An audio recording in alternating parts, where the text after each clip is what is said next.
So live ஆகிடுச்சாப்பா, audio video check பண்ணிவிடுவோம். So audio video கிளியராக இருந்துச்சு அப்படின்னா நம்ம கிளாஸஸ்க்குள்ளே போகலாம். ஓகேயா? ஸோ ஆடியோ வீடியோ ஓகேயாப்பா? ஸோ நம்ம சேனலுக்கு பிகினராக இருந்தீங்கன்னா ஜஸ்ட் ஒரு இன்ட்ரோ கொடுத்துடலாம்ப்பா. ஸோ தேர்ஃபோர் நம்ம சேனலில் என்னென்ன சப்போர்ட் உங்களுக்கு கிடைக்கும் அப்படின்றது உங்களுக்கு தெரியும். ஸோ ஃபர்தராக அப்போது அதுக்கேற்ற மாதிரி நீங்கள் யூஸ் பண்ணிக்குவீங்க. ஸோ கிளியர் தானே? ஸோ ஆடியோ வீடியோ கிளியராக? ஸோ நம்ம சைடில் எல்லாம் கிளியராக இருக்குது. Will check. ஒரு நிமிஷம் இருங்கப்பா. ஸோ ப்ராப்பராக நம்ம செக் பண்ணிவிட்டு அதுக்கப்புறமா கிளாஸஸ்க்குள்ளே போகலாம். ஸோ லைவ் ஆகிடுச்சு தானேப்பா? ஸோ நம்ம சேனலுக்கு பிகினராக இருந்தீங்கன்னா ஒரு இன்ட்ரோ கொடுத்துட்றேன். நம்ம சேனலில் உங்களுக்கு என்னென்ன கிடைக்கும் அப்படின்னா, ஸோ நம்ம சேனலில் வந்து உங்களுக்கு டிஎன்பிசிக்கான கிளாஸஸ் கிடைக்கும். ஸோ நம்ம சைடில் எல்லாம் கிளியராக இருக்குது without any delay. So will start. Okay. So good ஆஃப்டர்நூன்ப்பா. Good afternoon. Welcome to Tamil engineering academy. So நம்ம வந்து டிஎன்பிஎஸ்சி அண்ட் டிஆர்பிக்கான கிளாஸஸ் ப்ரொவைட் பண்ணிகிட்ருக்கோம். ஆக்சுவலாக இன்றைக்கி நமக்கு வந்து டிஎன்பிஎஸ்சியிலேருந்து அந்த இன்டர்வியூ போஸ்ட்டுக்கான ஒரு எக்ஸாம்ஸோட நோட்டிஃபிகேஷன்ஸ் வந்துருந்துச்சு. ஸோ கிளியராக? ஸோ இது எதை மீன் பண்ணுதுன்னா, டிஎன்பிஎஸ்சி ரெகுலராக இப்போது எக்ஸாம்ஸ்க்கான நோட்டிஃபிகேஷன்ஸை ரிலீஸ் பண்ணி எக்ஸாம்ஸை கண்டக்ட் பண்ணி ஸோ ரிசல்ட்ஸும் ஆன் டைமில் நமக்கு போட்டுட்ருக்காங்க. ஸோ அதனால் it is the right time. நீங்கள் எக்ஸாம்ஸ்க்கு ப்ரிப்பேர் பண்ணிகிட்ருக்கீங்க அப்படின்னா ஸோ கீப் ப்ரிப்பேரிங். ஓகேங்களா? ஸோ ஈஸியாக உங்களாலையும் ஒரு ஏஇ ஆகிட முடியும். ஜஸ்ட் அதுக்காக நீங்கள் கொஞ்சம் எஃபோர்ட் உங்கள் சைட்லேருந்து போட்டாலே போதும். ஸோ எக்ஸாம்ஸ் இப்போ நமக்கு இப்போ நிறைய வரப்போகுது. ஸோ அது எல்லாத்தையும் யூஸ் பண்ணிக்கோங்க. ஓகேயா? ஸோ மைசெல்ஃப் பிரவீன்ப்பா. Welcome to Tamil engineering academy. So நம்ம வந்து டிஎன்பிசி அண்ட் டிஆர்பிக்கான கிளாஸஸ் ப்ரொவைட் பண்ணிகிட்ருக்கோம். ஸோ ஃபார் எக்ஸாம் ரெலவெண்ட்டான எந்த கொரீஸ் இருந்தாலும் நீங்கள் கண்டிப்பாக நம்ம நம்பருக்கு கூப்பிடுங்க. Okay, this is our institute number and my personal number. ஓகேயா? ஸோ நீங்கள் இதோட டவுட்ஸ் எதுவாக இருந்தாலும் கண்டிப்பாக கூப்பிடுங்க. நம்ம வந்து உங்களுக்கு அதுக்கான சப்போர்ட் கொடுப்போம். ஓகேயா? இது தவிர்த்துட்டு நம்ம இன்ஸ்டியூட்டில் இதுக்கான கிளாஸஸ் ப்ரொவைட் பண்ணிகிட்ருக்கோம்ப்பா. ஸோ இந்த டிஎன்பிஎஸ்சியோட இன்டர்வியூ போஸ்ட்டுக்கான கிளாஸஸும் அண்ட் டிஆர்பி அண்ட் நான் இன்டர்வியூ போஸ்ட் எல்லாத்துக்கான கிளாஸஸும் நம்ம ப்ரொவைட் பண்ணிகிட்ருக்கோம். ஸோ நம்ம கிளாஸஸ் எப்போவுமே லைவாக தான்ப்பா கொடுப்போம் as per the updated syllabus. ஏன்னா சிலபஸை பொறுத்த வரைக்கும் ஒவ்வொரு நாளும் அவங்க சேஞ்சஸை கொண்டு வந்துகிட்டே இருக்காங்க. இருக்கிற காம்படிஷன்ஸ்க்கு சிலபஸ் அப்டேட் ஆகிட்டே இருக்குது. அப்போ தேர்ஃபோர் நீங்கள் என்ன பண்ணணும், ஆஸ் பர் த சிலபஸ் படி தான் படிக்கணும். ஸோ அந்த சிலபஸ் படி தான் நம்ம உங்களுக்கு கிளாஸஸ் கொடுப்போம். சார் ஒருவேளை உங்களால் கிளாஸஸை பார்க்க முடியல அப்படின்னா அது ரெக்கார்டடாக மாறிடும். நீங்கள் ரெக்கார்ட்ஸை ஆக்சஸ் பண்ணிக்கலாம். அண்ட் தென் கிளாஸ்க்கு முன்னாடி நம்ம ஷெடியூல் கொடுத்துருவோம். அண்ட் நம்ம கோர்ஸ் வந்து உங்களுக்கு 2 years வரைக்கும் ஆக்சஸ் கிடைக்கும். பிடிஎஃப் மெட்டீரியல் கிளாஸ் முடிஞ்ச உடனே கிடைக்கும். Test series and discussions, weekly test, so எல்லாமும் உங்களுக்கு இந்த கோர்ஸ்லேயே ஒரே பேக்கேஜஸாக இன்க்ளூட் ஆகிடும். ஸோ இந்த மாதிரி தான்ப்பா நம்ம உங்களுக்கு ஷெடியூல்ஸ் கொடுத்துருவோம். ஓகே, நான் ஆல்ரெடி சொல்லியிருந்தேன் டிஎன்பிஎஸ்சிக்கான இன்டர்வியூ போஸ்ட்டுக்கான நோட்டிஃபிகேஷன் ரிலீஸ் ஆகிருக்கு. ஆல்மோஸ்ட் ஒரு 330 வேக்கன்சிஸ் அவங்க ரிலீஸ் பண்ணியிருக்காங்க. ஸோ இதில் நமக்கு ட்ரிபிள்இ, இசி காமனாக ஒரு வேக்கண்ட் இருக்குது. ஸோ அது வந்து 4 போஸ்ட்டு. ஓகேயா? ஸோ அதாவது சிட்கோ அப்படின்னு நம்ம சொல்லியிருப்போம்லப்பா. ஸோ அதிலிருந்து தான் நமக்கான வேக்கன்சிஸ் ரிலீஸ் பண்ணியிருக்காங்க. ஜஸ்ட் செக் அவுட் பண்ணிக்கோங்க. ஓகேயா? ஸோ அதை அப்ளை பண்ணி அதையும் கொடுங்க. ஸோ ஆனால் அதுக்கான சிலபஸ்ன்றதை பார்த்தீங்கன்னா இட் இஸ் காமன் சிலபஸ்ப்பா. ஓகே, நீங்கள் வந்து ட்ரிபிள்இ பேப்பர்லேயோ இல்லை இசி பேப்பர்லேயோ இல்லை மெக்கானிக்கல் ஸ்டூடெண்ட்ஸ் மெக்கானிக்கல் பேப்பர்லேயோ எழுத முடியுமா அப்படின்னு சொல்லி பார்த்தா முடியாது. அது ஒரு காமன் சிலபஸாக இருக்கும். ஓகேயா? ஸோ இதை பற்றியான ஒரு டீட்டெயில்டு இன்ஃபோ வீடியோ நான் உங்களுக்கு கொடுக்குறேன். ஸோ அதை யூஸ் பண்ணிக்கலாம். ஓகே, ஸோ இப்போ நம்ம கிளாஸஸ்க்குள்ளே போயிடலாம். இப்போ நம்ம டெய்லி ரெகுலர் கிளாஸஸ் என்ன பார்த்துட்ருக்கோம்ப்பா. ஒரே நிமிஷம்ப்பா. So one second. So it is a discussion வந்துட்டுருக்கு. Okay, yes. ஸோ நம்ம கிளாஸஸ்க்குள்ளே போகலாமா? ஸோ லாஸ்ட் கிளாஸில் நம்ம என்ன பார்த்தோம்ப்பா? லாஸ்ட் கிளாஸில் நம்ம என்ன பார்த்துருந்தோம்? ப்ரொடெக்ஷன் சிஸ்டமில் சர்க்யூட் பிரேக்கர்ஸ்னால் என்ன அப்படின்றத நம்ம பார்த்துருந்தோமா? ஸோ பிரேக்கிங் ஆப்ரேஷன்ஸ்னால் என்ன, சர்க்யூட் பிரேக்கரோட பிரேக்கிங் ஆப்ரேஷன்ஸ் என்ன, சர்க்யூட் பிரேக்கர் எப்போ பிரேக் ஆகும், அதுக்கான பாசிபிலிட்டிஸ் என்னென்ன அப்படின்ற திங்ஸை தான் நான் உங்களுக்கு கொடுத்துருந்தேன். ஸோ இன்றைக்கி அதோட கண்டினியூஷன் தான் பார்க்க போகிறோம். நேற்று நம்ம பார்த்துருந்த டாபிக் பேர் ஆர்க் குவென்ச்சிங். ஸோ என்னோடய சர்க்யூட் பிரேக்கரில் இம்பார்ட்டன்ட் ரோல் என்னென்னா என்னோடய ஆர்க்கை வந்து நம்ம குவென்ச் பண்ணுறது தான். அப்போ தேர்ஃபோர் ஒரு ஆர்க்கை வந்து நம்ம குவென்ச் பண்ணணும் சார். ஸோ அப்படி குவென்ச் பண்ணுறப்ப என்னென்ன திங்ஸ் எல்லாம் நம்ம பார்ப்போம். ஸோ ஆர்க் குவென்ச்சிங்க்கு என்னென்ன டெக்னிக்ஸ்லாம் இருக்குது அப்படின்றத நான் உங்களுக்கு கொடுத்துருந்தேன். ஸோ ஆர்க் இன்டரப்ஷன் மெத்தட் இதுதான் நேற்று நம்ம கிளாஸில் பார்த்தோம். கிளியர் தானேப்பா? ஆர்க் இன்டரப்ஷன் மெத்தட் தானே நேற்று நம்ம கிளாஸில் பார்த்தோம். எஸ், ஆர்க் இன்டரப்ஷன் மெத்தட் தான் நம்ம நேற்று கிளாஸில் பார்த்துருந்தது. ஸோ இன்றைக்கி அதோட ஃபர்தர் கண்டினியூவேஷன் தான்ப்பா பார்த்துட்ருக்கோம். ஓகே, ஸோ இன்றைக்கி அதோட ஃபர்தர் கண்டினியூவேஷன். நேற்று நம்ம என்ன பார்த்தோம் அப்படின்றது ஜஸ்ட் ஒரு இன்ட்ரோ நான் உங்களுக்கு கொடுத்துட்றேன். ஓகே, ஃபர்தராக அப்போ இன்றைக்கி கண்டினியூவேஷன்ஸ் உங்களுக்கு புரியும். நேற்று நம்ம ஆர்க் இன்டரப்ஷன்ஸ் அப்படின்ற ஒரு டாப்பிக்கை பார்த்தோம். கரெக்டா? ஆர்க் இன்டரப்ஷன்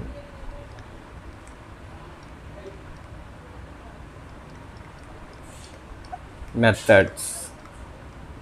ஸோ எப்படிலாம் நம்மளால் ஆர்க்கை வந்து இன்டரப்ட் பண்ண முடியும், அதுக்கு என்னென்ன மெத்தடாலஜிஸ்லாம் இருக்குது அப்படின்ற திங்ஸை நம்ம பார்த்தோம். ஸோ அதுக்கு என்னென்ன மெத்தடாலஜிஸ் இருந்துச்சுப்பா? ஸோ ஃபஸ்ட்டு மெத்தடாலஜி என்ன? என்னோட ஹை ரெசிஸ்டன்ஸ் இன்டரப்ஷன் மெத்தட். கரெக்டாக? ஸோ ஒன்று ஹை ரெசிஸ்டன்ஸ் இன்டரப்ஷன் மெத்தட், இன்னொன்று லோ ரெசிஸ்டன்ஸ் இன்டரப்ஷன் மெத்தட்.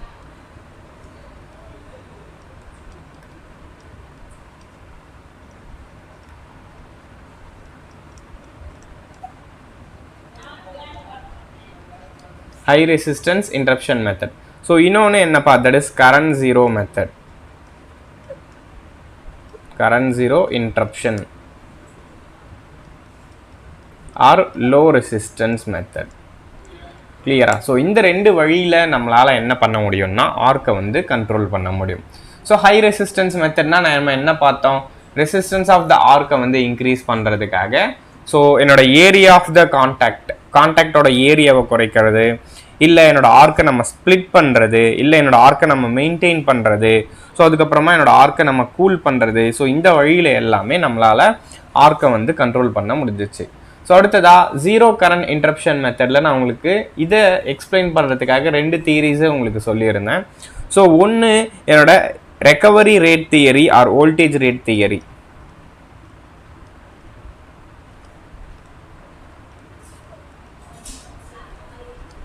கரெக்டா? ஸோ ஒன்று recovery rate theory or voltage rate theory.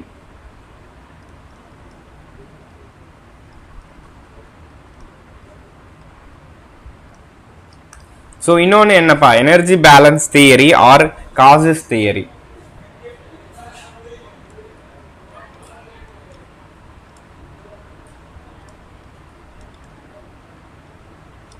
Okay, energy balance theory or Cassie theory. கிளியரா? So இந்த ரெண்டு தியரிஸ் மூலமாக நம்ம என்ன பார்த்துருந்தோம்? என்னோட ஆர்க்கோட குவென்ச்சிங்கை நம்மளால் பண்ண முடியும் அப்படின்றத நான் உங்களுக்கு கொடுத்துருந்தேன். ஸோ கரெக்டாக இந்த ரெண்டு தியரிஸை நான் உங்களுக்கு கொடுத்துருந்தேன். இது மட்டும் இல்லாமல் நம்ம ஆர்க் வோல்டேஜ்னா என்ன, பீக் வோல்டேஜ்னா என்ன, ரிவர்ஸ் ரெக்கவரி வோல்டேஜ்னா என்ன அப்படின்றத நான் உங்களுக்கு பேராமீட்டர்ஸ் கொடுத்துருந்தேன். ஸோ கிளியரா? ஸோ இதில் இந்த ஃபஸ்ட்டு மெத்தட்ஸை நம்ம கம்ப்ளீட் பண்ணிட்டோம். ஓகே, ஸோ ஒன்று ஹை ரெசிஸ்டன்ஸ் மெத்தட் இன்டரப்ஷன்ஸ் மெத்தடை நம்ம முடிச்சிட்டோம். ஸோ ரெண்டாவது இதுக்கான தியரிஸை மட்டும் நான் உங்களுக்கு பார்த்துருந்தேன். ஸோ கரெக்டாக கரண்ட் ஜீரோ இன்டரப்ஷன் மெத்தடோட தியரிஸை மட்டும் தான் பார்த்துருந்தோம். ஸோ அதில் ஃபஸ்ட்டு மெத்தடை இப்போ நம்ம பார்க்கலாம். ஓகே, ஸோ அந்த தியரியை யூஸ் பண்ணி நம்மளோட இன்டரப்ஷன்ஸ் நடக்கும்ப்பா. ஓகே, அந்த தியரிஸை யூஸ் பண்ணி நம்மளோட இன்டரப்ஷன்ஸ் நடக்குதுப்பா. ஸோ அதில் ஃபஸ்ட்டு என்னோட current chopping method. Okay, first method வந்து நம்மளோட கரண்ட் சாப்பிங் தான். ஸோ இந்த கரண்ட் சாப்பிங் மெத்தடை பொறுத்த வரைக்கும் இது ஈஸி சார். ஓகே, ஸோ இந்த கரண்ட் சாப்பிங்கை பொறுத்த வரைக்கும் நம்ம இந்த மெத்தடை எல்லா கரண்ட்ஸ்க்கும் யூஸ் பண்ணிக்க முடியாது. ஓகே, ஸோ கரண்ட்டை பொறுத்த வரைக்கும் லோ இண்டக்டிவ் கரண்ட்டாக இருக்கணும். பர்டிகுலராக நோ லோடில் இருந்துச்சுன்னா, ஒரு டிரான்ஸ்ஃபார்மர் வந்து நோ லோடில் இருந்துச்சுன்னா அப்போ அதுக்கு அக்ராஸாக இருக்கிற கரண்ட்டை என்னால் சோப் பண்ணிக்க முடியும். ஆனால் லோடட் கண்டிஷனில் இந்த கரண்ட் சாப்பிங்கை யூஸ் பண்ணி என்னால் கரண்ட்டை சாப் பண்ண முடியாது. சாப்னா என்னப்பா? கட் பண்ணுவோம். ஆக்சுவலி இந்த மெத்தட் ஆஃப் பிரேக்கிங், இந்த மெத்தடில் நம்ம ஆர்க்கை எப்படிப்பா பண்ணுறோம்? பிரேக் பண்ணுறோம், ஆர்க்கை குவென்ச் பண்ண போகிறோம். ஸோ இது எல்லாமே என்னோட ஆர்க் குவென்ச்சிங் மெத்தட்ஸ். நேற்று நம்ம பார்த்தது எல்லாமே ரெசிஸ்டன்ஸ் குவென்ச்சிங் மெத்தட்ஸ், இன்னைக்கு பார்க்குறது எல்லாமே கரண்ட் குவென்ச்சிங் மெத்தட்ஸ், அவ்வளவுதான். ஓகே, இந்த கரண்ட் குவென்ச்சிங் மெத்தட்ஸில் நம்ம என்ன பண்ணுறோம் அப்படின்னா இது பர்டிகுலராக லோ இண்டக்டிவ் லோட்ஸில் மட்டும்தான் யூஸ் பண்ண முடியும். ஓகே, ஸோ நேற்று நான் உங்களுக்கு இந்த டாப்பிக்கை எக்ஸ்பிளைன் பண்ணேன். ஹை ரெசிஸ்டன்ஸ் இன்டரப்ஷன் மெத்தடை நேற்று முடிச்சிட்டோம். இன்றைக்கி கரண்ட் ஜீரோ இன்டரப்ஷன் மெத்தடை தான் சால்வ் பண்ணுறோம். ஸோ அதை தான் நம்ம இன்றைக்கி பார்க்குறோம். ஸோ இதில் என்னோட ஃபர்ஸ்ட் மெத்தட் அப்படின்றத தான் நம்ம பார்த்துட்ருக்கோம். தட் இஸ் கரண்ட், கரெக்டா sir? That is current chopping method. So இந்த கரண்ட் சோப்பிங் மெத்தட் அப்படின்றது எப்பவுமே லோ இண்டக்டிவ் கரண்ட்டுக்கு மட்டும்தான் என்னால் பண்ண முடியும். லோ வேல்யூ ஆஃப் கரண்ட் இருக்கணும். பர்டிகுலராக எந்த கண்டிஷன்ஸ்ன்னு சொல்லலாம்னா நோ லோட் கண்டிஷன். ஸோ ஒரு நோ லோட் கண்டிஷனில் நமக்கு எப்போவுமே மேக்னடைசிங் கரண்ட் மட்டும்தான் இருக்கும்ல. ஸோ அந்த மாதிரியான கண்டிஷன்ஸில் நீங்கள் சாப்பிங் பண்ணலாம். ஸோ ஒரு ஹெவி லோடை யூஸ் பண்ணி இந்த கரண்ட் சாப்பிங் பண்ணக்கூடாது. விச் மீன் ஒரு ஹெவி லோட் போயிட்டு இருக்கிற லைனில் நீங்கள் கரண்ட் சாப்பிங் பண்ணக்கூடாது. ஸோ லைட் லோடு இருக்கிற இடத்துல நீங்கள் கரண்ட் சாப்பிங் பண்ணலாம். ஓகே, ஒரு ஹெவி லோடு இருக்கிற இடத்துல நீங்கள் கரண்ட் சாப்பிங் பண்ணக்கூடாது.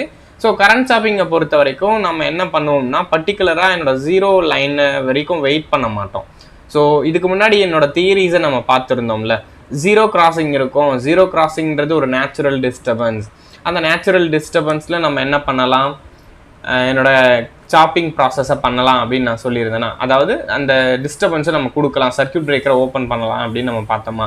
பட் இந்த கேஸில் நீங்கள் இது வரைக்கும் வெயிட் பண்ண வேண்டிய தேவை இல்லை. ஓகே, வென்எவர் இந்த கரண்ட் ஒரு லோ மேக்னடைசிங் கரண்ட்டாக இருக்குது, வெறும் லோ மேக்னடைசிங் கரண்ட்டாக இருந்துச்சுன்னா இதை நம்ம என்ன பண்ணலாம்ப்பா, டைரெக்டாக கரண்ட் சாப்பிங்லேயே கட் பண்ணலாம். ஓகே, இப்போ நான் உங்களுக்கு போடுறேன். ஸோ போட்டால் உங்களுக்கு ஈஸியாக இது அண்டர்ஸ்டாண்ட் ஆகும்.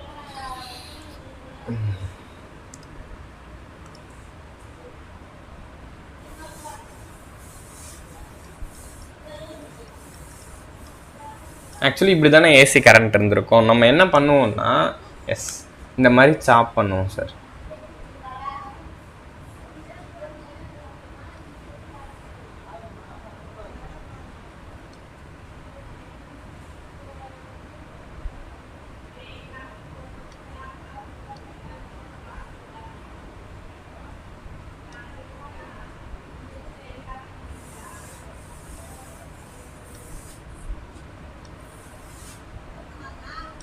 Okay, this is the current chopping method. So இந்த மாதிரி நம்ம waveforms-ஐ கட் பண்ணுவோம். Hi sir, M&I, when can I expect sir measurement and instrumentation? So soon ma, so நம்ம ஸ்டூடெண்ட்ஸோட டிமாண்டை நம்ம ஃபுல்ஃபில் பண்ணுவோம். பட் 1 by 1-ஆ தான் நம்மளால் பண்ண முடியும். ஓகேங்களா? ஸோ ஏன்னா நம்மளோட டெக்னிக்கல் சப்ஜெக்ட்ஸ் வந்து இட் இஸ் வைடு. ஸோ ஒரே நாளில் நம்மளால் எல்லாமே கம்ப்ளீட் பண்ண முடியாது. ஸோ நம்ம எப்போவுமே ப்ரொவைட் பண்ணுற திங்ஸை யூஸ்ஃபுல்லாக உங்களுக்கு மாற்றணும்னு நினைக்கிறோம். ஓகேங்களா? அதனால கொஞ்சம் மேபி சம்டைம்ஸ் டிலே நடக்கலாம். ஓகேயா? ஸோ அதனால் நம்மளால் முடிஞ்ச டைம் வரைக்கும் இயர்லியராக கொடுக்க ட்ரை பண்ணுறோம். பட் ஸ்டில் சம் டைம் வந்து நமக்கு டிலே ஆகும். ஓகே, பட் ஷுவராக நம்ம சப்போர்ட் கொடுப்போம் உங்களுக்கு. ஸோ ஏதோ ஒரு வகையில் நம்ம ஸ்டூடெண்ட்ஸ்க்கு ஒரு சப்போர்ட்டிவ். ஓகே, ஸோ இதுக்கு பேர் தான் that is current chopping sir. Okay, இது என்னோட கரண்ட்டு. ஸோ இங்கே தான் நம்மளோட circuit breaker is open. Okay, this is current chopping.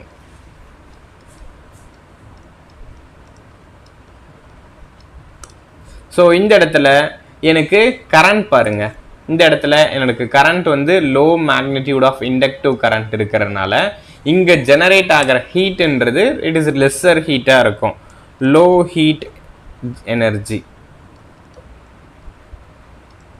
So இந்த கேஸில் எனக்கு கிடைச்ச ஹீட் எனர்ஜி அப்படின்றது விச் இஸ் வெரி வெரி லோவாக இருக்கும். ஓகே, ஸோ இந்த இடத்துல சார் இந்த கரண்ட் சாப்பிங் பொறுத்த வரைக்கும் எப்பவுமே இம்பார்ட்டன்ட் பாயிண்ட் என்னன்னா லோ கரண்ட்டில் மட்டும்தான் நீங்கள் சாப் பண்ணணும். ஸோ போய் ஹெவி கரண்ட்டில் நீங்கள் சாப் பண்ணிங்கன்னா டெஃபினட்டாக அது எனக்கு ஆர்க் ரீஸ்ட்ரைக்கிங் அப்படின்ற ஒரு பிரச்சனையை கொடுக்கும். நான் ஆர்க் ரீஸ்ட்ரைக்கிங் நேற்று நான் உங்களுக்கு சொல்லியிருந்தேன். ஸோ கரெக்டாக. ஸோ இங்கே பாருங்கள், அந்த ஸ்டேட்மெண்ட் அதை தான் நான் இங்கே கொடுத்துருக்கேன். லோ இண்டக்டிவ் கரண்ட்ஸில் மட்டும்தான் யூஸ் பண்ணணும், பர்டிகுலராக no load magnetising current of the transformer. It does even before the current process through the zero. இந்த மெத்தட் மூலமாக நம்ம வந்து ஜீரோ கிராஸ் ஓவர் வரைக்கும் நம்ம வெயிட் பண்ண வேண்டாம் அப்படின்னு சொல்கிறேன். கரெக்டாக? நம்ம அதை தானே முதலே சொல்லியிருந்தோம், ஜீரோ கிராஸ் ஓவர் வர்ற வரைக்கும் நம்ம பொதுவாக வெயிட் பண்ண வேண்டாம். Okay, so throw zero value specially when the breaker ionising the force. கரெக்டாக? அடுத்ததா இந்த கரண்ட் சாப்பிங்கை பொறுத்த வரைக்கும் சார் இந்த இடத்துல நமக்கு வந்து ஃபியூ ஆம்பியர்ஸ் ஆஃப் கரண்ட் மட்டும்தான் எனக்கு ரைஸ் ஆகும் இன்ஸ்டன்டேனியஸாக. கரெக்டாக?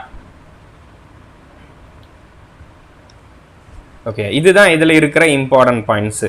இந்த டியூ டு கரண்ட் சாப்பிங்கை பொறுத்த வரைக்கும் இது எல்லா இடத்துலையும் நம்மளால் அப்ளை பண்ண முடியுமா? என்னோட கரண்ட் சாப்பிங்கிறத எல்லா இடத்துக்கும் என்னால் அப்ளை பண்ண முடியுமா, விச் மீன் எல்லா சர்க்கியூட் பிரேக்கர்ஸ்க்கும் நம்மளால் அப்ளை பண்ண முடியுமா அப்படின்னு சொல்லி பார்த்தோம்னா கிடையாதுப்பா. ஓகே, என்னோட கரண்ட் சாப்பிங்கை பொறுத்த வரைக்கும் it is not at all applicable to the all circuit breakers due to the current சாப்பிங்கில் இருக்கிற ரீஸ்ட்ரைக்கிங் வோல்டேஜ்னால என்னோட இந்த சர்க்கியூட் பிரேக்கர்ஸ் என்னோட ஏர் பிளாஸ்ட் சர்க்கியூட் பிரேக்கர்ஸ், அதாவது இந்த பிரின்சிபல் என்னோட ஏர் பிளாஸ்ட் சர்க்கியூட் பிரேக்கரில் ரொம்ப ஹெவி ப்ராப்ளமாக கிரியேட் பண்ணும். ஸோ அதனால ஏர் பிளாஸ்ட் சர்க்கியூட் பிரேக்கர்ஸில் பொறுத்த வரைக்கும் நம்மளால் இந்த கரண்ட் சாப்பிங் அப்படின்ற ஒரு பிரின்சிபலை யூஸ் பண்ண முடியாது. ஸோ அதை ரீப்ளேஸ் பண்ணுறதுக்காக நம்ம படிக்க போகிறது தான் தட் இஸ் ரெசிஸ்டன்ஸ் ஸ்விட்சிங். ஓகேயா, ஸோ இந்த பிரின்சிபலில் சில டிஸ்அட்வான்டேஜஸ் இருக்குப்பா. ஸோ இந்த இடத்துல எனக்கு கண்டிப்பாக ரீஸ்ட்ரைக்கிங்ஸ் நடக்கும். கரண்ட் சாப்பிங்கிறது என்ன, சடனாக நீங்கள் கரண்ட்டை கண்ட்ரோல் பண்ணுறதுனால அதோட வோல்டேஜ் என்ன ஆகும் அப்படின்னா ரைஸ் ஆகும். அதனால எனக்கு இந்த இடத்துல காமனாக நடக்கும். ஆனால் இது எதில் ரொம்ப அதிகமாக இருக்கும், இந்த கரண்ட் சாப்பிங்னால வரப்போகிற அந்த ரீஸ்ட்ரைக்கிங்கிறது எதில் ரொம்ப அதிகமாக இருக்கும் அப்படின்னு பார்த்தீங்கன்னா ஏர் பிளாஸ்ட் சர்க்கியூட் பிரேக்கர்ஸில் ரொம்ப ஹெவி டேமேஜை கிரியேட் பண்ணுது.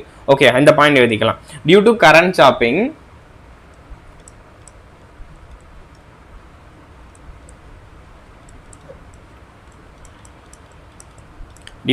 Shopping and restriking volt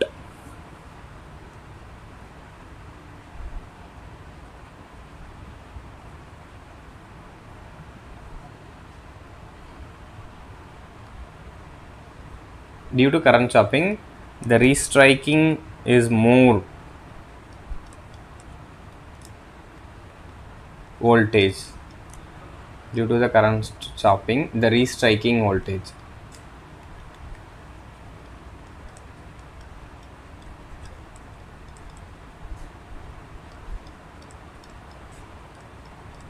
more when it is a air blast circuit breaker.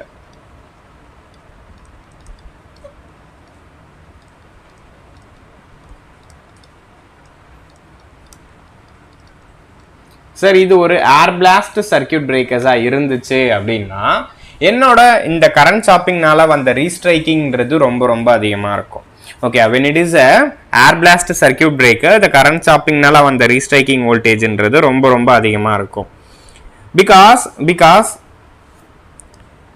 எதுக்காக அப்படின்னா because air has the less dielectric strength. நமக்கு தெரியும் சார், நீங்கள் வேக்கமோட டைஎலக்ட்ரிக் ஸ்ட்ரென்த்து, SF6ஓட டைஎலக்ட்ரிக் ஸ்ட்ரென்த்து, ஆயிலோட டைஎலக்ட்ரிக் ஸ்ட்ரென்த்து, ஸோ இது எல்லாத்த கம்பேர் பண்ணுறப்போ ஏர் அப்படின்றதோட சர்க்கியூட் ஏரோட டைஎலக்ட்ரிக் ஸ்ட்ரென்த்துன்றது ரொம்ப கம்மியாக இருக்கும். ஓகே, அதுதான் இதுக்கான காரணம். So because the restriking voltage is more when it is a air blast circuit breakers because of air has lowest dielectric strength.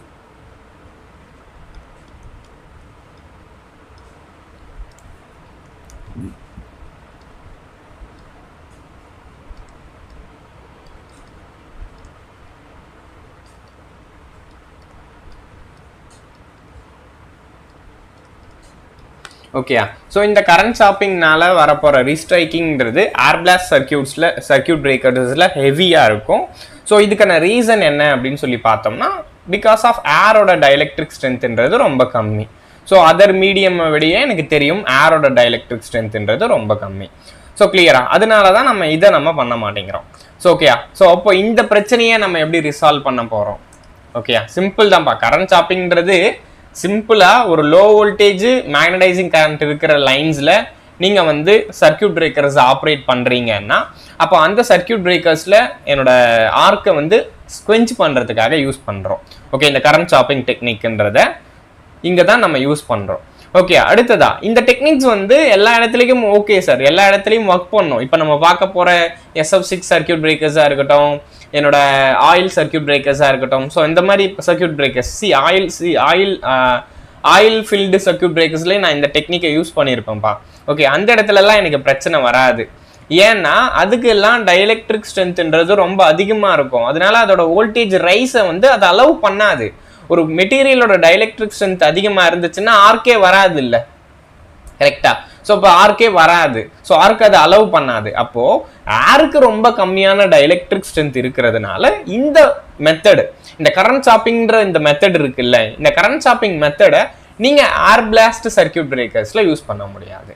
Okay, இதுதான் இதுல இருக்கிற பிரச்சனை. அப்ப therefore இந்த மாதிரி ஒரு ஏர் பிளாஸ்ட் சர்க்யூட் பிரேக்கர்ஸ் இருக்குல்ல, அப்ப அதுக்கு கரண்ட் சாப்பிங்ல நீங்க ஆர்க்கை வந்து குவென்ச் பண்ண முடியாது. இப்போ ஆர்க்கை வந்து நான் ஆஃப் பண்ணணும், ஸோ ஆர்க்கை வந்து குவென்ச் பண்ணணும், அதுக்காக கரண்ட் சாப்பிங் டெக்னிக் யூஸ் பண்ணலாமா இல்லைன்னா வேற எந்த டெக்னிக் யூஸ் பண்ணலாமான்னு நான் பார்த்துருந்தப்போ கரண்ட் சாப்பிங் டெக்னிக் வந்து என்னால் ஏர் பிளாஸ்ட் சர்க்யூட் பிரேக்கர்ஸ்ல யூஸ் பண்ண முடியாதுன்னு தெளிவாக தெரிஞ்சிருச்சு.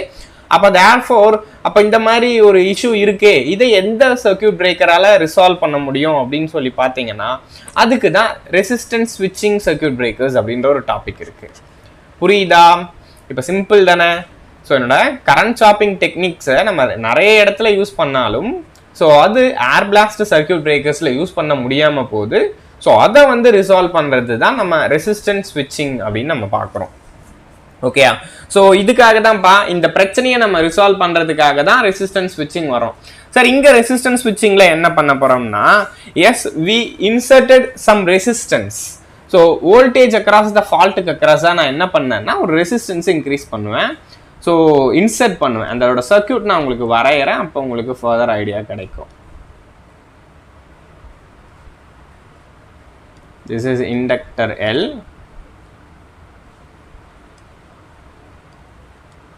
capacitance C.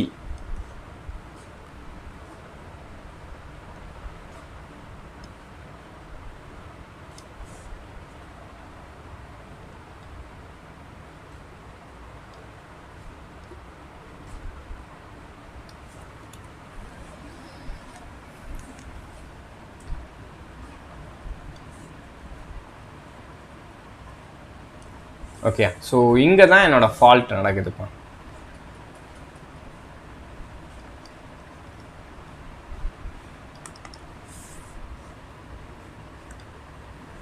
ஓகே, இப்போ எங்க என்னோட ரெசிஸ்டன்ஸ் ஸ்விட்சிங் இருக்கும் அப்படின்னா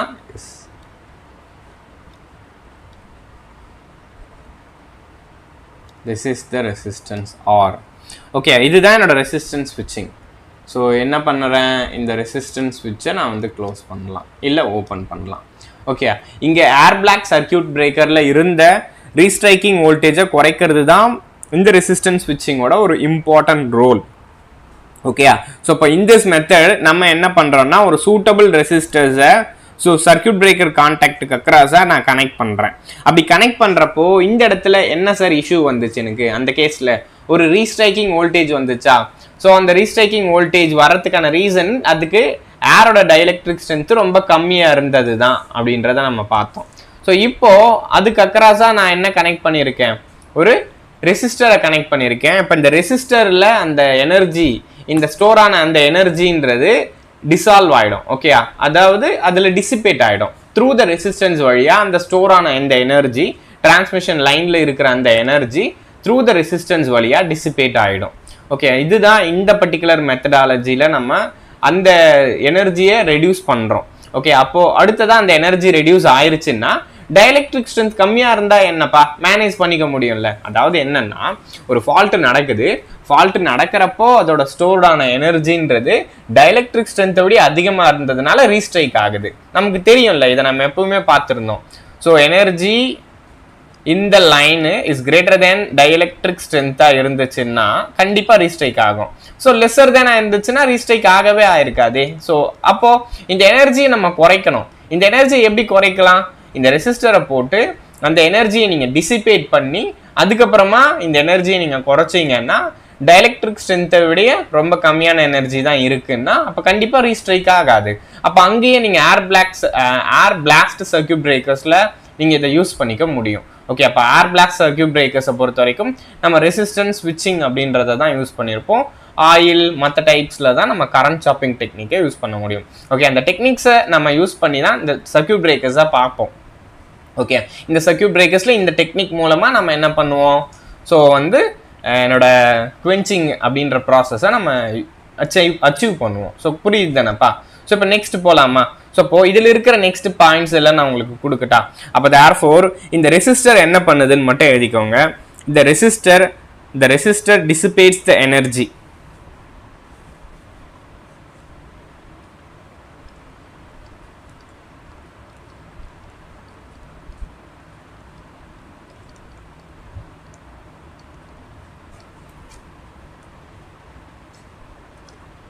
So therefore the total energy reduces, அப்ப restriking reduces. Okay, so அந்த ரெசிஸ்டருக்கான ஒரு ஃபங்க்ஷன் என்ன அப்படின்னு சொல்லி கொடுத்துருக்காங்க. Okay, this is shunt resistance ஓட performance. Okay, so it reduces the rate of rise of restriking voltage and thus reduces duties of the breaker. கரெக்டா?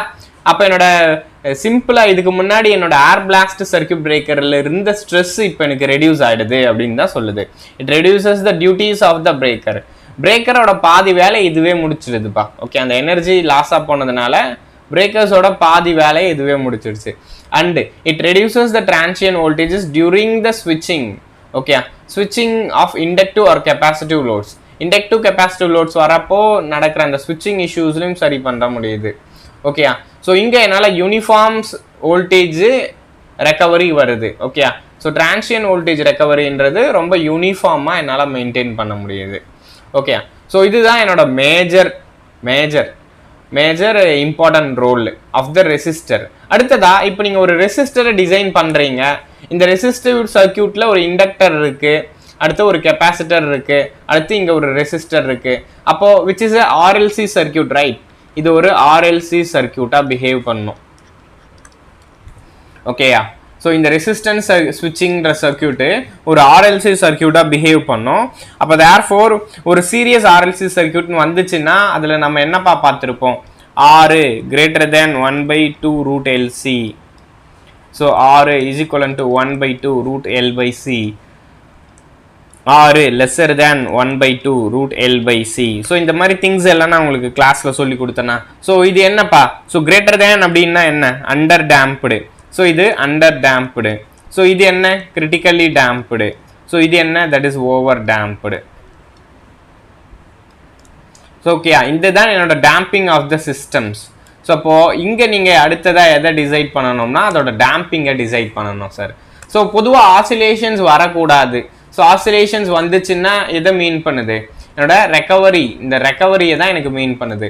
Oscillations வருதுன்னா it represents the active recovery and restriking voltage. Oscillations வரக்கூடாதுன்னா பொதுவாக நம்ம எந்த டேம்பிங்கை choose பண்ணுவோம்? இப்போ அண்டர் டேம்ப்டு சூஸ் பண்ணுவோமா, ஓவர் டேம்ப்டு சூஸ் பண்ணுவோமா, இல்லை கிரிட்டிக்கலி டேம்ப்டு சூஸ் பண்ணுவோமா? சார், கிரிட்டிக்கலி டேம்ப்டு நீங்கள் சூஸ் பண்ணிங்கன்னா ஆசிலேஷன்ஸும் வராது, சிஸ்டமும் ஃபாஸ்டராக இருக்கும். நீங்கள் ஓவர் டேம்ப்டு சூஸ் பண்ணீங்கன்னா ஆசிலேஷன்ஸ் வராது, பட் சிஸ்டம் ஸ்லக்கிஷாக மாறிடும், ரொம்ப ஸ்லோவாக மாறிடும். அதனால இந்த சிஸ்டமில் இங்கே இருக்கிற இந்த ரெசிஸ்டன்ஸோட வேல்யூவை எப்பவுமே we always prefer 1/2 root L of C. Okay, root L/C அப்படின்ற ஒரு வேல்யூவை தான் நம்ம ப்ரிஃபர் பண்ணுவோம்.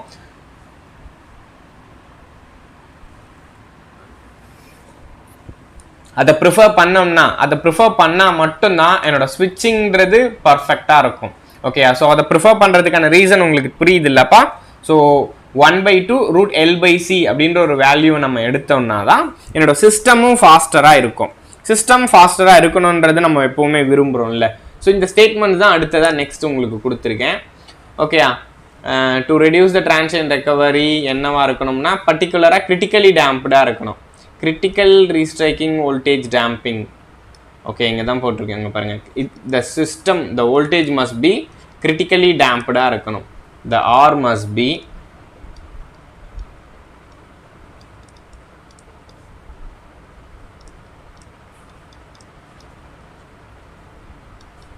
கிரிட்டிக்கலி டேம்ப்டுன்னா நமக்கு என்ன தெரியும்? R 1/2 root L/C. Okay, so என்னோட ரெசிஸ்டன்ஸோட வேல்யூ அப்படின்றத ஸோ இந்த வேல்யூக்கு நீங்கள் செட் பண்ணுங்கப்பா. இந்த வேல்யூக்கு நீங்கள் செட் பண்ணீங்கன்னா எஸ், என்னால் இந்த பர்டிகுலர் ப்ராப்ளமை ரிசால்வ் பண்ண முடியும். ஓகே, ஸோ இப்போ உங்களுக்கு புரிஞ்சிருச்சு இல்லைப்பா? ஸோ ஆல்மோஸ்ட் இதுதான் என்னோட ஒர்க்கிங் பிரின்சிபல்ஸ். ஓகே, என்னோட சர்க்யூட் பிரேக்கர்ஸில் என்னோட ஆர்க்கு குவென்ச் பண்ண போகிறேன்னா அந்த ஆர்க்கு குவென்ச்சிங்க்கு நான் அங்கே சொல்லிடுவேன். கரண்ட் சாப்பிங் யூஸ் பண்ணியிருந்தேன், ரெசிஸ்டன்ஸ் ரீஸ்ட்ரைக்கிங் யூஸ் பண்ணியிருந்தேன். ஸோ இல்லை ஹை ரெசிஸ்டிவ் மெத்தட்ஸ் யூஸ் பண்ணியிருந்தேன், இந்த மாதிரி மெத்தட்ஸை யூஸ் பண்ணி தான் என்னோட கரண்ட் சாப்பிங்கை நான் அச்சீவ் பண்ணேன் அப்படின்னு சொல்லி டைரெக்டாக கொடுத்துருவேன். ஓகேயா? ஸோ இது என்னோட சாப்பிங் டெக்னிக்ஸ் தான். அப்போது ஃபஸ்ட்டு நம்ம சர்க்கியூட் பிரேக்கரை பொறுத்த வரைக்கும் கரண்ட் சாப்பிங்கிறது எப்படி பண்ணுறோன்றதை பொறுத்து தான் சர்க்கியூட் பிரேக்கரோட டைப்பே எனக்கு இருக்கும். அப்போ இப்போ நம்ம type of circuit breakers போகலாம்லப்பா.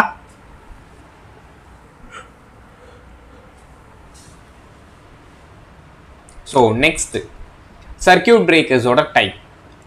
Sir பொதுவாக சர்க்கியூட் பிரேக்கர்ஸை நம்ம 2 டைப்பாக பிரிக்கிறோம். ஸோ ஒன்று AC circuit breakers, another one is DC circuit breakers.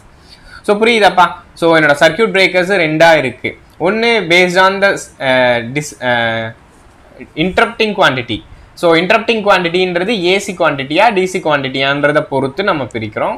So அடுத்ததாக நெக்ஸ்ட்டு நீங்கள் ஹை வோல்டேஜஸ் பிரேக் பண்ண போகிறீங்களா, லோ வோல்டேஜை பிரேக் பண்ண போகிறீங்களா, அதை பொறுத்து பிரிக்கிறேன். அடுத்ததாக அது வந்து ஆயில் சர்க்கியூட் பிரேக்கரா, ஆயில் ஃபில்டா, இல்லை ஆயிலே இல்லாமல் இருக்கிற சர்க்கியூட் பிரேக்கரான்னு பார்க்குறேன். அடுத்ததாக ஆயில் சர்க்கியூட் பிரேக்கர் அப்படின்னா ஸோ பல்க் ஆயில் சர்க்கியூட் பிரேக்கரா இல்லை லோவான ஆயில் சர்க்கியூட் பிரேக்கரான்னு பார்க்குறேன்.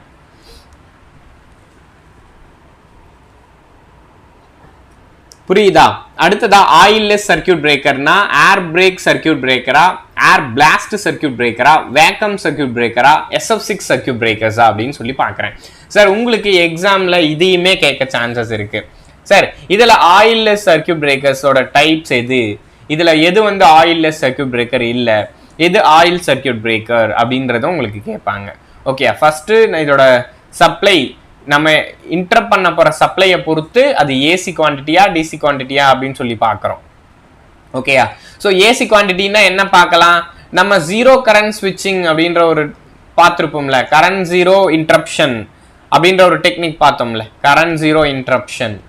ஸோ இந்த கரண்ட் ஜீரோ இன்டரப்ஷன்ற டெக்னிக் வந்து டிசிக்கு என்னால் அப்ளை பண்ண முடியுமா அப்படின்றத நான் அங்கேயே சொல்லியிருந்தேன். கரெக்டா? டிசி சப்ளையை பொறுத்த வரைக்கும் என்னோட கரண்ட் ஜீரோ இன்டரப்ஷன்ன்றது என்னால் அப்ளை பண்ண முடியாது. Current zero interruption it is only applicable for the AC circuit breakers. So அடுத்ததா இப்போ இந்த ஏசி சர்க்கியூட் பிரேக்கர்லேயே நீங்கள் ஹை வோல்டேஜ் சர்க்கியூட் பிரேக்கர்ஸ் இருக்குது, லோ வோல்டேஜ் சர்க்கியூட் பிரேக்கர்ஸ் இருக்குது. So clear? அடுத்ததா திரும்பவும் அந்த ஹை வோல்டேஜ் சர்க்கியூட் பிரேக்கரை தான் இப்போ நான் திரும்பவும் பிரிக்கிறேன். அதை தான் நம்ம ஆயில் சர்க்கியூட் பிரேக்கர், அடுத்ததா ஆயில்லெஸ் சர்க்கியூட் பிரேக்கர்னு பிரிக்கிறோம். ஸோ ஆயில் சர்க்கியூட் பிரேக்கரில் ஃபஸ்ட்டு பல்காக இருக்கிற ஆயில், டிரான்ஸ்ஃபார்மர் ஃபுல்லாகவே ஆயிலில் இம்மர்ஸ் ஆகிருக்கும். ஸோ டிரான்ஸ்ஃபார்மர் இல்லை சர்க்கியூட் பிரேக்கர். கரெக்டாக? சர்க்கியூட் பிரேக்கர் ஃபுல்லாகவே ஆயிலில் இம்மர்ஸ் ஆகிருக்கலாம், இல்லை கொஞ்சமாக அதோட ஒர்க்கிங்க்கு மட்டும் ஆயில் இருக்கலாம். ஸோ இது ஒரு டைப் ஆஃப் சர்க்கியூட் பிரேக்கர். அடுத்ததாக சுத்தமாக அதில் ஆயிலே இருக்காது, that is oilless circuit breakers.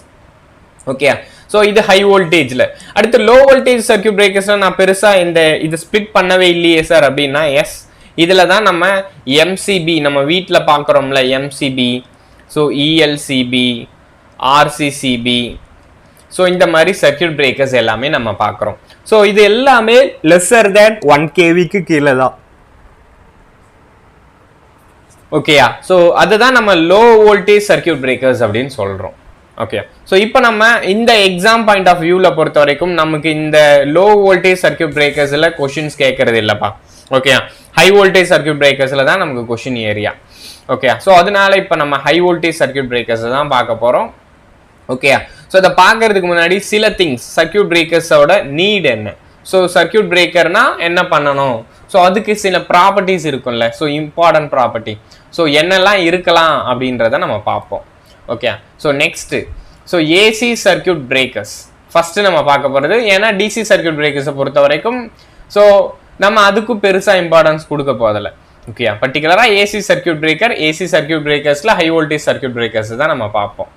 Okay, so அதை தான் ஃபஸ்ட் நம்ம எழுதியிருக்கோம். So which is AC circuit breakers. AC circuit பிரேக்கர்ஸை பொறுத்த வரைக்கும் அதை நம்மளால் 2 டைப்பாக கிளாஸிஃபை பண்ண முடியும். ஸோ ஒன்று லோ வோல்டேஜ் சர்க்கியூட் பிரேக்கர்ஸ், இதுதான் நம்ம சொல்லியிருந்தேன், என்னோட எம்சிபி, இஎல்சிபி, ஆர்சிசிபி, ஸோ அந்த மாதிரி நம்ம பார்த்துருக்கோம். ஸோ எம்சிபின்னா என்ன, மினியேச்சர் சர்க்கியூட் பிரேக்கர். ஸோ ஆர்சிசிபின்னா என்ன, ரெசிடுவல் கரண்ட் சர்க்கியூட் பிரேக்கர். இஎல்சிபின்னா earth leakage circuit breaker. So கரெக்டா? ஸோ இது எல்லாமே லோ வோல்டேஜ் சர்க்கியூட் பிரேக்கர்ஸ் தான். ஓகே, அது நமக்கு பெருசா எக்ஸாம்ல கேட்க மாட்டாங்க. பட் நீங்க ப்ராக்டிக்கலா நம்மளோட ஹவுஸ் ஹோல்டுல யூஸ் பண்றோம். அதுதான் ஹவுஸ் ஹோல்டு அப்ளையன்சஸ்ல தான் நம்ம இந்த லோ வோல்டேஜ் சர்க்யூட் பிரேக்கர்ஸை யூஸ் பண்றோம். ஹை வோல்டேஜ் சர்க்யூட் பிரேக்கர்ஸ் நம்ம பவர் ஸ்டேஷன்ல, என்னோட பவர் சிஸ்டம்ல நம்ம யூஸ் பண்றோம். ஓகே, இங்க நமக்கு ஹை வோல்டேஜ்ல தான் நமக்கு எக்ஸாம்ல கொஸ்டின் ஏரியா. ஸோ இப்போ பாருங்கப்பா, ஸோ லோ வோல்டேஜ்னா நான் என்ன சொல்லியிருந்தேன், லெஸர் தேன் 1 kV. கரெக்டா? லோ வோல்டேஜ் சர்க்யூட் பிரேக்கர்ஸ் அப்படின்றது இட் இஸ் பிலோ 1 kV. 1 kVன்றது திஸ் இஸ் 1000 வோல்ட்னா. ஓகே, அப்புறமா ஹை வோல்டேஜ் சர்க்யூட் பிரேக்கர்ஸ்ன்றது காமனா 1 kVக்கு மேல போச்சுன்னா, ஓகே, ஸோ அதை தான் நம்ம ஹை வோல்டேஜ் அப்படின்னு சொல்றோம். அடுத்ததா ஹை வோல்டேஜ் சர்க்யூட் பிரேக்கர்ஸை பொறுத்த வரைக்கும் திரும்ப 2 டைப்பா பிரிச்சிருக்கும். ஒன்னு ஆயில் சர்க்யூட் பிரேக்கர், இன்னொன்னு ஆயில்லெஸ் சர்க்யூட் பிரேக்கர். ஸோ கரெக்டா? ஸோ இப்போ அடுத்ததா இதை தான் நம்ம பார்க்க போறோம், oil circuit breaker. Okay, this is the oil circuit breaker. இது ஒரு ஹை வோல்டேஜ் சர்க்யூட் பிரேக்கர்ப்பா. ஓகே, இது எல்லாமே ஹை வோல்டேஜ் சர்க்யூட் பிரேக்கர்ஸ் தான். ஸோ கரெக்ட் தானே? So these are the high voltage circuit breakers. Oil circuit பிரேக்கர்ஸ்ன்றது it is a high voltage circuit breaker.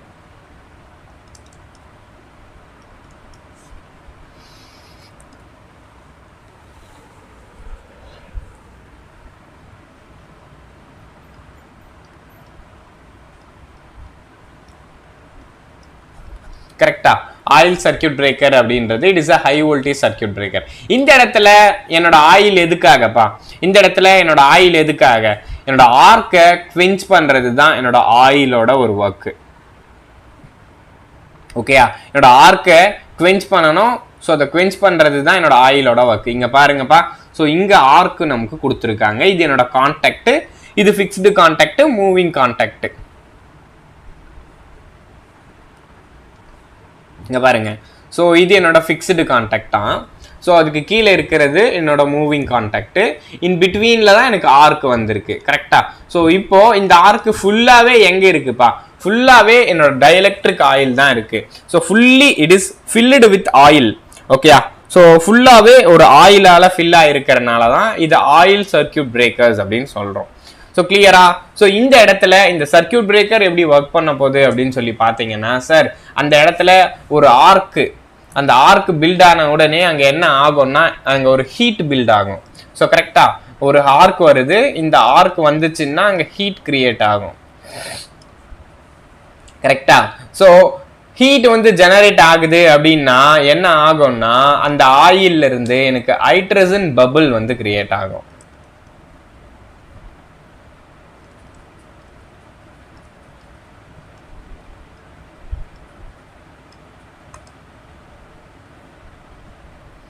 ஓகேயா?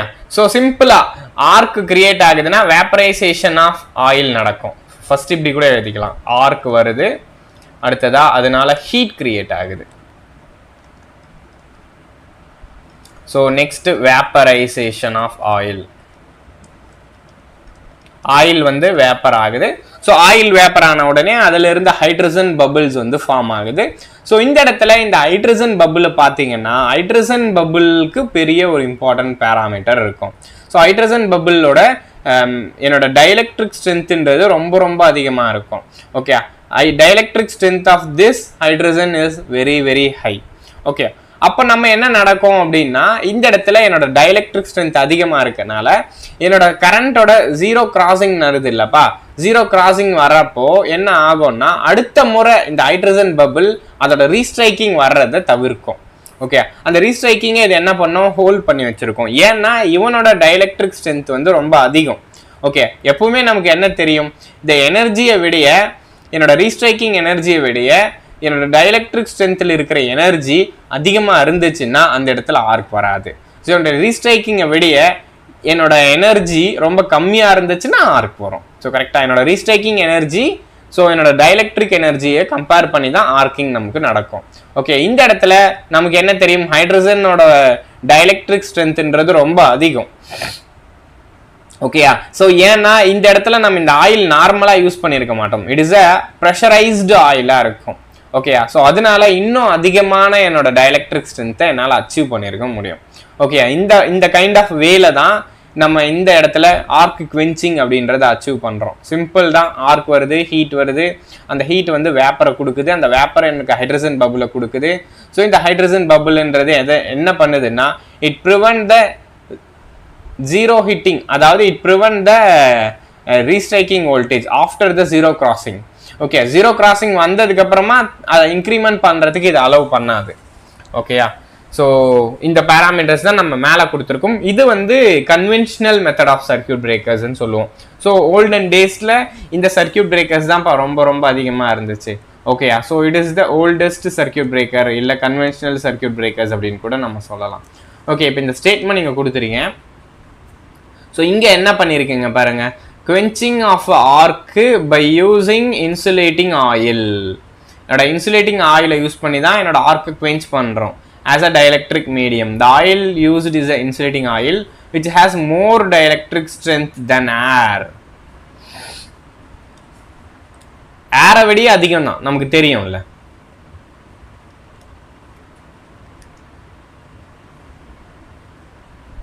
more dielectric strength than air. So அடுத்ததா இந்த இடத்துல என்ன ஃபார்ம் ஆகுது? Here hydrogen bubble has been formed heat generator ஆனதுனால. ஓகேயா? So எதுனாலனா vaporise ஆனதுனால. அடுத்து பபுள் கம்ஸ் மோர் டைஎலக்ட்ரிக் ஸ்ட்ரென்த். இந்த பபுளுக்கு, இந்த கேஸுக்கு ரொம்ப அதிகமான டைஎலக்ட்ரிக் ஸ்ட்ரென்த் இருக்கும் அப்படின்னு சொல்லி எழுதுனா dielectrically strong due to the oil's pressure and induced compression which puts an end to the arc. கரெக்டா? இதனால என்னோட ஆர்க்குக்கு ஒரு முடிவு வருது. டியூரிங் த ஜீரோ கிராசிங்கில் தான் நடக்கும். ஸோ அதிகமாக இருக்கிறப்பெல்லாம் ஆர்க் வந்து குவென்ச் ஆகிடாது. பர்ஃபெக்டாக இது ஜீரோ கிராசிங் வர்றப்போ நீங்கள் சர்க்கியூட் பிரேக்கரில் பார்க்குறீங்கன்னா எஸ், அப்போ ஆர்க் குவென்ச் ஆகிடும். ஓகேயா? So arc is prevented from hitting arc is prevented from hitting again by this strongly compressed gas bubble. So இந்த கேஸ் பபுள்ன்றது என்ன? ஒன்ஸ் ஹீட் ஆச்சுன்னாலே திரும்ப அந்த கேஸ் பபுள் அதை போய் ஹிட் பண்ணிட்டே இருக்கு. ஸோ அப்படி ஹிட் பண்ணுறதுனால என்னோட ரீஸ்ட்ரைக்கிங் அப்படின்ற ஒரு ப்ராசஸ் நடக்க மாட்டேங்குது. ஓகே, இங்கே எனக்கு ரீஸ்ட்ரைக்கிங் வரக்கூடாதுப்பா, அதுதான் நம்ம பொதுவாக விரும்புகிறதே. நேற்றே நான் உங்களுக்கு சொல்லியிருந்தேன், ரீஸ்ட்ரைக்கிங்கிறது எனக்கு தேவையில்லாத ஒன்று. ஸோ ரீஸ்ட்ரைக்கிங் வந்துச்சுன்னா என்னோட டிரான்ஸ்மிஷன் லைனில் இன்சுலேஷன்ஸை தான் அஃபெக்ட் பண்ணோம். ஸோ அப்போ தேர்ஃபோர் அந்த ரீஸ்ட்ரைக்கிங்கை நம்ம தவிர்க்கணும். ஸோ அதை தவிர்க்கிறதுக்கு பார்க்கறது தான் இந்த மெத்தடாலஜிஸ் எல்லாமே. ஓகே, இப்போ ஆயில் பிரேக் சர்க்கியூட் பிரேக்கர்னா சிம்பிள் தானப்பா. ஒரு ஹைட்ரஜன் பபிள் எனக்கு என்ன பண்ணுது? அந்த ஆர்க்கை வந்து சிம்பிளாக குவென்ச் பண்ணுது அப்படின்னு சொல்லிட்டு போயிடலாமா? அப்போ ஒரு ஹைட்ரஜன் பபிள் தான் என்னோட ஆர்க்கை வந்து குவென்ச் பண்ணுது. அடுத்ததா, ஸோ இதில் நம்ம ரெண்டு டைப் பார்த்தோம்லப்பா. இதில் வந்து பல்க் ஆயில் டைப்பு, இன்னொன்று மினிமம் ஆயில் டைப்புன்னு சொல்லி பார்த்தோம். கரெக்டா? ஸோ ஒன்று பல்க் ஆயில் டைப்பு, இன்னொன்று மினிமம் ஆயில் டைப். இதை பாருங்க, ஆயில் சர்க்கியூட் பிரேக்கர்ஸில் bulk oil circuit breakers and low oil circuit breakers ரெண்டு இருக்கு. ஓகேயா? ஸோ இதில் நம்மளோட first bulk oil circuit breaker. சரி, இந்த பல்க் ஆயில் சர்க்கியூட் பிரேக்கர்ஸை பொறுத்த வரைக்கும், ஸோ இங்கே இந்த டிரான்ஸ்ஃபார்மரில் இந்த ஆயில்ன்றது ஆர்க் குவென்ச்சிங். ஆக்சுவலி இப்போ நம்ம பார்த்தோம்லப்பா இந்த இடத்துல ஒரு diagram. So this is the bulk oil circuit breaker.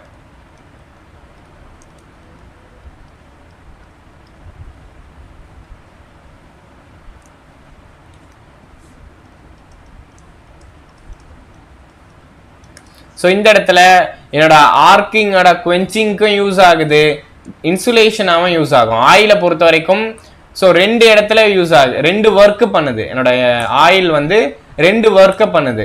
So ஒன்று ஆர்க்கை குவென்ச் பண்ணுது, அடுத்ததா அது இன்சுலேட்டராகவும் ஆக்ட் பண்ணுது. ஓகே, ஸோ டிரான்ஸ்ஃபார்மர்லேயும் அதே ஒர்க்கு தான். ஸோ அங்கே ஆர்க்கை குவென்ச் பண்ணியிருக்காது, ஹீட்டை இது பண்ணுறது. ஸோ இன்சுலேஷன் ரெண்டு ஒர்க்கு பண்ணியிருந்துச்சு. இங்கேயுமே ஆர்க் எக்ஸ்டிங்யூஷன் அண்டு இன்சுலேஷன் இந்த ரெண்டு ஒர்க்கையுமே இங்கே பண்ணுது. ஓகே, ஒரு இன்சுலேஷன் மெட்டீரியலாக இருக்குப்பா. அடுத்ததா ஆர்க்கை வந்து குவென்ச் பண்ணுற ஒரு மீடியமாகவும் இருக்குது, ஆர்க் எக்ஸ்டிங்யூஷன் மீடியமாகவும் இருக்குது. ஓகே, இந்த பல்க் ஆயில் சர்க்கியூட் பிரேக்கர்ஸை பொறுத்த வரைக்கும் நம்ம வந்து ஒரு 25 MVA அப்படின்னு இருந்தால் 2.5 kV வோல்ட் வரைக்கும் யூஸ் பண்ணலாம். இல்லை இது ஒரு 5000 MVA மாதிரி இருக்குன்னா ஸோ ஒரு 230 kV, அதாவது என்ன மீன் பண்ணுறேன்னா, ஸோ 2.5 kVயிலிருந்து 230 kV வரைக்கும் யூஸ் பண்ணலாம்ப்பா.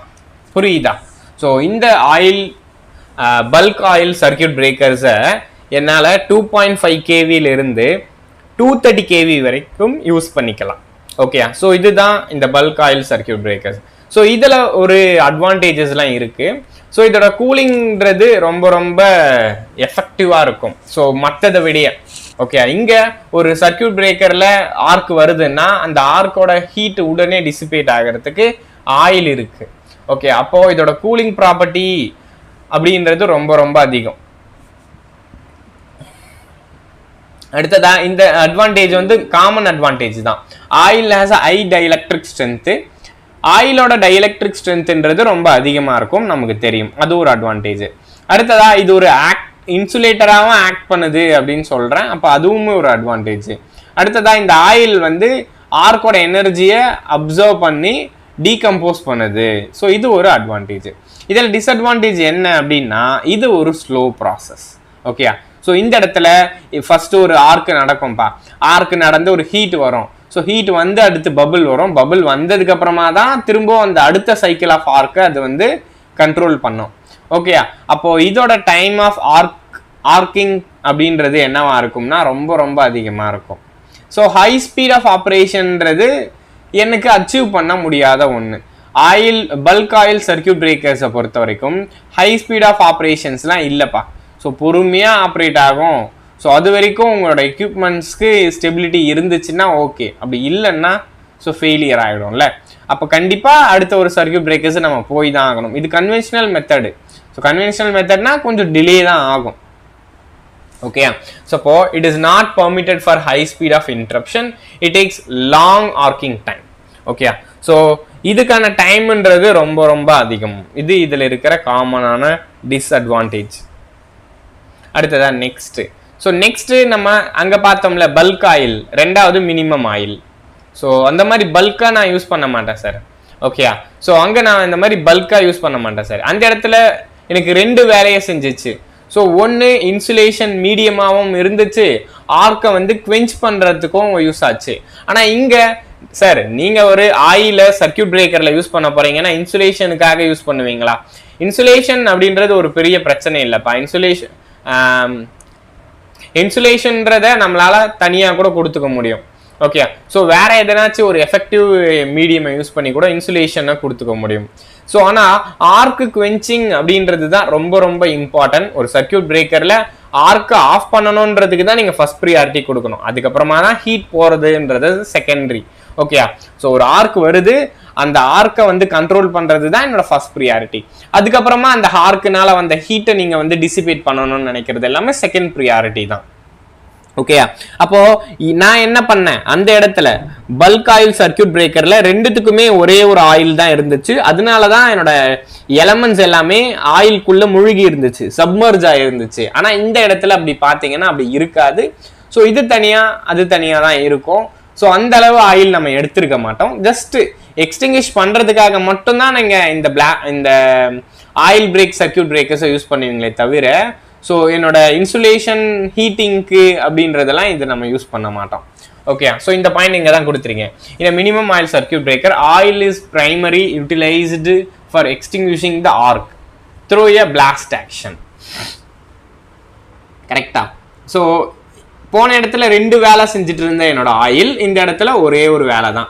நீ எதுக்காக இருக்கிற, ஆர்க்கை வந்து குவென்ச் பண்ணுறதுக்காக தானே, அப்போ அந்த ஒர்க் மட்டும் பண்ணு. ஸோ நீ வந்து எந்த ஹீட்டையும் கண்டக்ட் பண்ண வேண்டாம், எந்த ஹீட்டையும் டிசிபேட்டும் பண்ண வேண்டாம் அப்படின்றத நான் சொல்கிறேன். ஓகேயா? ஸோ இதோட ப்ரைமரி ரோல் என்னப்பா? ஸோ பர்ஃபெக்டாக என்னோட ஆர்க்கை கண்ட்ரோல் பண்ணுறது தான். ஸோ கரெக்டாக. அடுத்ததான் நெக்ஸ்ட் டைப் ஆஃப் சர்க்கியூட் பிரேக்கர்ஸ்க்கு போகலாம்னா, ஸோ இதோட என்னோட அந்த பல்க் ஆயில் மினிமம் ஆயில்ன்றது முடிஞ்சிச்சு. ஸோ நெக்ஸ்ட் டைப் பாருங்களேன். ஸோ ஆயில் லெஸ் தானே பாருங்க, bulk oil lower oil circuit breakers முடிஞ்சிச்சு. அடுத்ததான் நெக்ஸ்ட் நம்மளோட ஆயில் லெஸ் சர்க்கியூட் பிரேக்கர்ஸ். இது ரொம்ப ரொம்ப இம்பார்ட்டன்ட். ஸோ இந்த ஆயில் சர்க்கியூட் பிரேக்கரில் பொறுத்த வரைக்கும் எப்படி குவென்ச் ஆகுதுன்னு கேட்டாங்கன்னா, எஸ் ஹைட்ரஜன் கேஸ் இருக்குது, அந்த ஹைட்ரஜன் கேஸ் எனக்கு பபுளை கொடுக்குது, அந்த பபுள்னால தான் எனக்கு ஆர்க் குவென்ச்சிங் நடந்துச்சு அப்படின்னு சொல்லிடலாம். ஸோ பல்க் ஆயிலை பொறுத்த வரைக்கும் ஆயில் 2 வேலையை பண்ணுச்சு. ஸோ லோவர் ஆயில் சர்க்கியூட் பிரேக்கரில் ஆயில் ஜஸ்ட் குவென்ச்சிங் ஆப்ரேஷன்ஸ்க்கு மட்டும்தான் நம்ம யூஸ் பண்ணோம் அப்படின்னு சொல்லுவோம். அடுத்ததாக ஆயிலே இல்லாத சர்க்கியூட் பிரேக்கர்ஸை நம்ம பார்க்க போகிறோம்.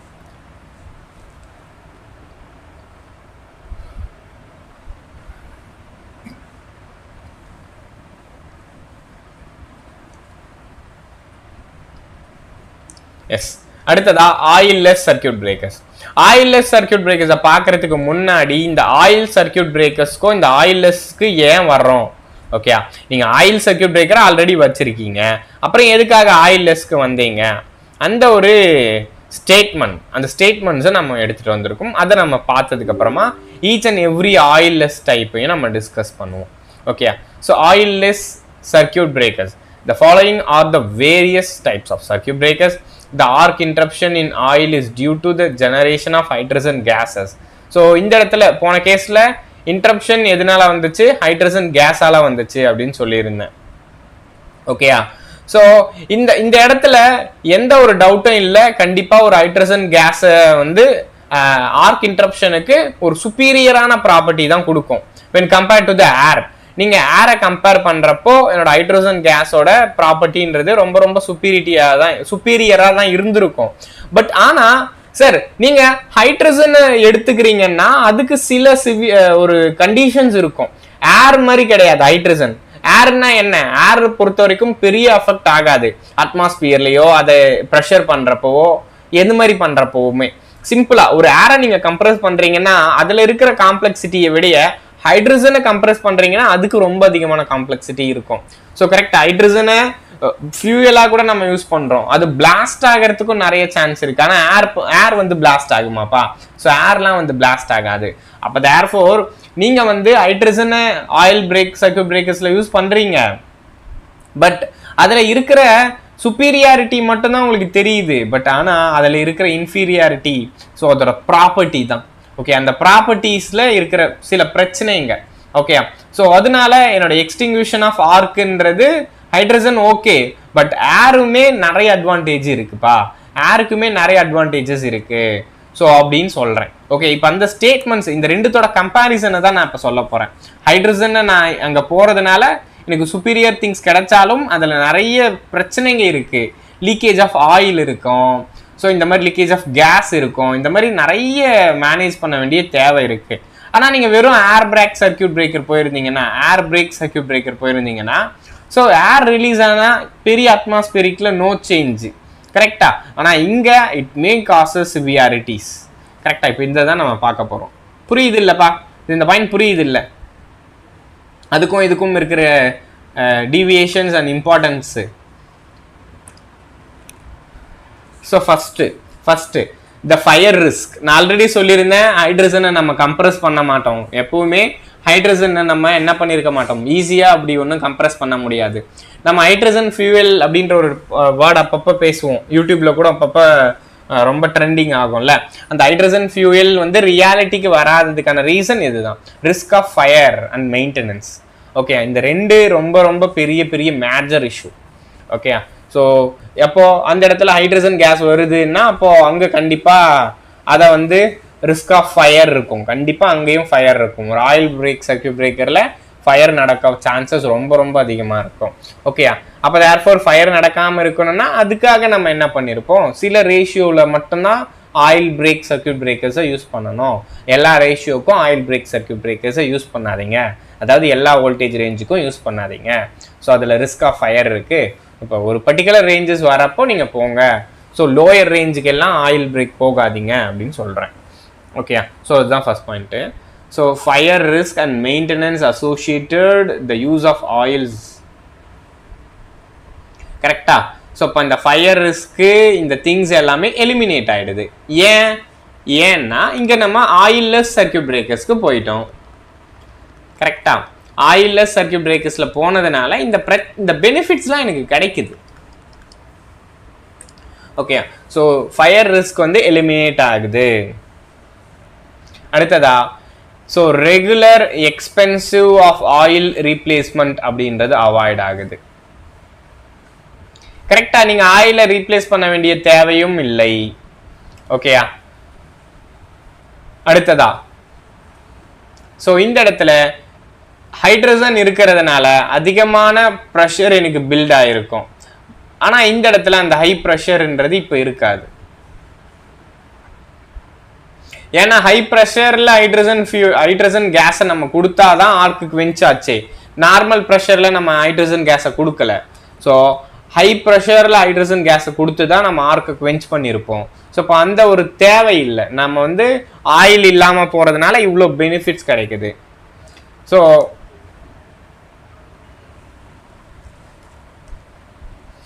ஓகே, ஸோ அதனால தான் நம்ம என்ன பண்றோம் அப்படின்னா ஒரு மீடியம் ரேஞ்ச் வரைக்கும், மீடியம்ல இருந்து லோ ரேஞ்ச் வரைக்கும் ஸோ ஒரு ஏர் பிரேக் சர்க்கியூட் பிரேக்கர்ஸை யூஸ் பண்ணிக்குவோம்.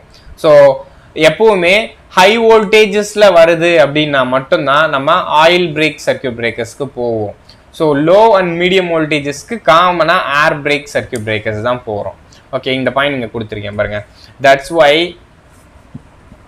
வை மீடியம்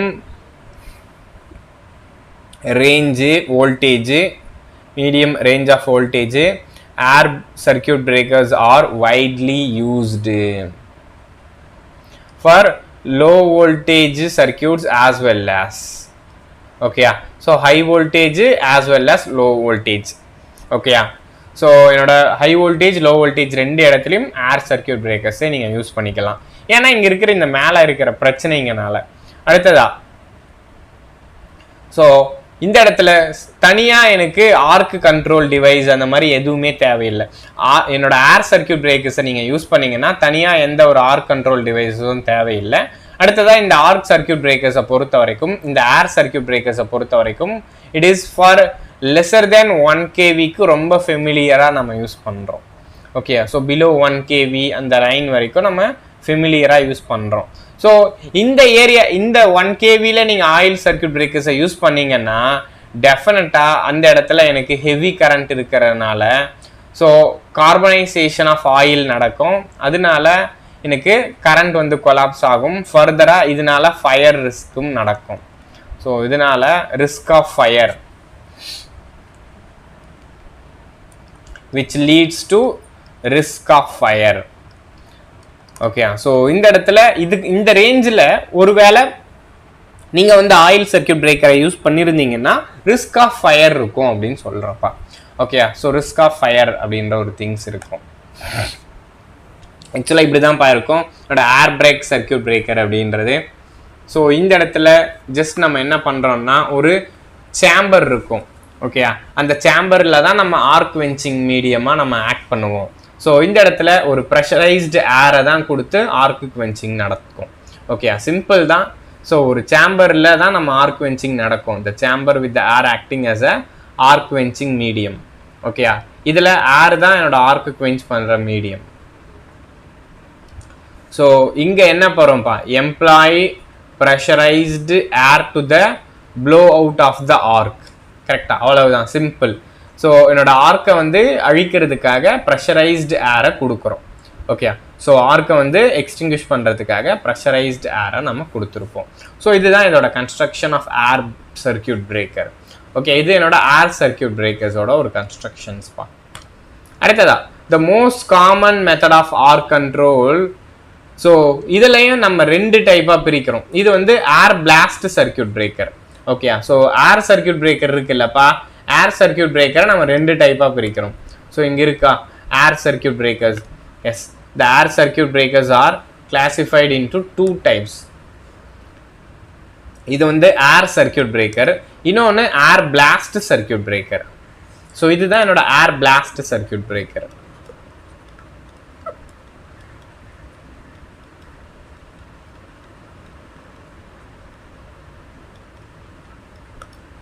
ஓகேயா, ஸோ இதை நம்ம ரெண்டு டைப்பாக பிரிச்சிருப்போம்.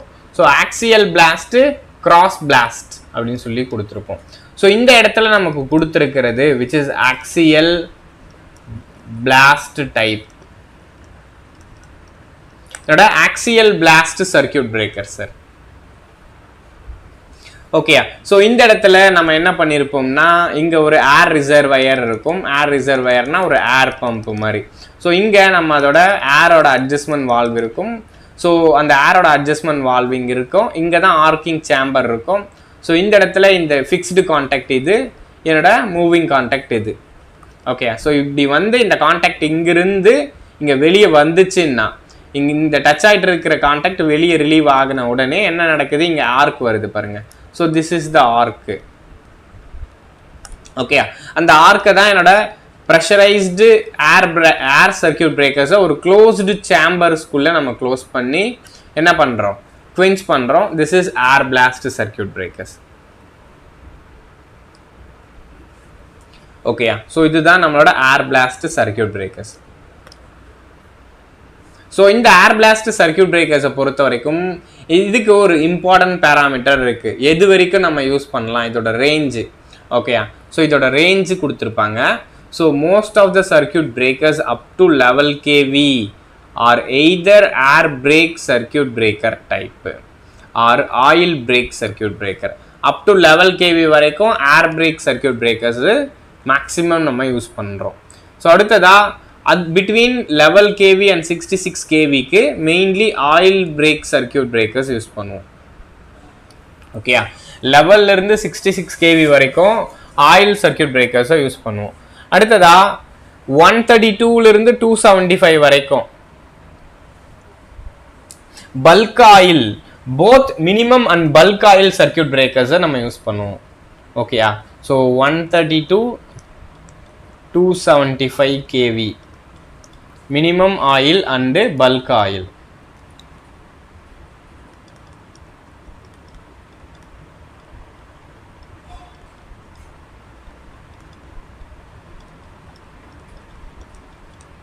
ஸோ இதுக்கு மேலே போச்சு 400 கேவி அண்ட் அபோவுக்கு எப்போவுமே நம்ம gas blast type of circuit breakers use பண்ணுவோம். விச் இஸ் இன்சைடு நம்ம எப்போவுமே கேஸ் யூஸ் பண்ணியிருப்போம். ஸோ இதுதான் SF6 கிளியரா. ஸோ இதுதான் என்னோட SF6ல நம்ம பார்ப்போம். ஸோ அபவ் 400 அந்த ரேஞ்சில் வருதுன்னா தட் இஸ் கேஸு. ஸோ அதுக்கு கீழே வருதுன்னா தட் இஸ் பல்க் ஆயிலு. அதுக்கு கீழே வருதுன்னா தட் இஸ் மினிமம் டைப். அதுக்கப்புறமா என்னோட ஏர் பிரேக் சர்க்கியூட் பிரேக்கர்ஸை நம்ம யூஸ் பண்ணியிருந்தோம். ஸோ புரியுதாப்பா, இந்த ரேஷியோஸு இந்த வேல்யூஸு நமக்கு எக்ஸாமில் கேட்பாங்க. ஓகேயா, ஸோ என்னென்ன ரேஞ்சுக்கு நமக்கு என்னென்ன சர்க்கியூட் பிரேக்கர்ஸ் யூஸ் ஆகுது அப்படின்ற திங்ஸை நமக்கு கேட்பாங்க. ஸோ இதை வந்து கோத்ரூ பண்ணி வச்சுக்கோங்க சார். அடுத்ததா வேக்கம் சர்க்கியூட் பிரேக்கர் தான் சார். இங்கே வேக்கம் சர்க்கியூட் பிரேக்கர்ஸை பொறுத்த வரைக்கும் எஸ், இந்த இடத்துல என்னோட ஆர்க் வென்ச்சிங்கிறது எங்கே நடக்கும்னா வேக்கமில் தான் நடக்கும். ஓகே, வேக்கம் மீடியமில் தான் நடக்கும். ஸோ அதனால தான் இது நம்ம வேக்கம் சர்க்கியூட் பிரேக்கர்ஸ் அப்படின்னு நம்ம சொல்கிறோம். ஓகே, இந்த பாயிண்ட் இங்கே இருக்குது பாருங்கள். த ஆர்க் வென்ச்சிங்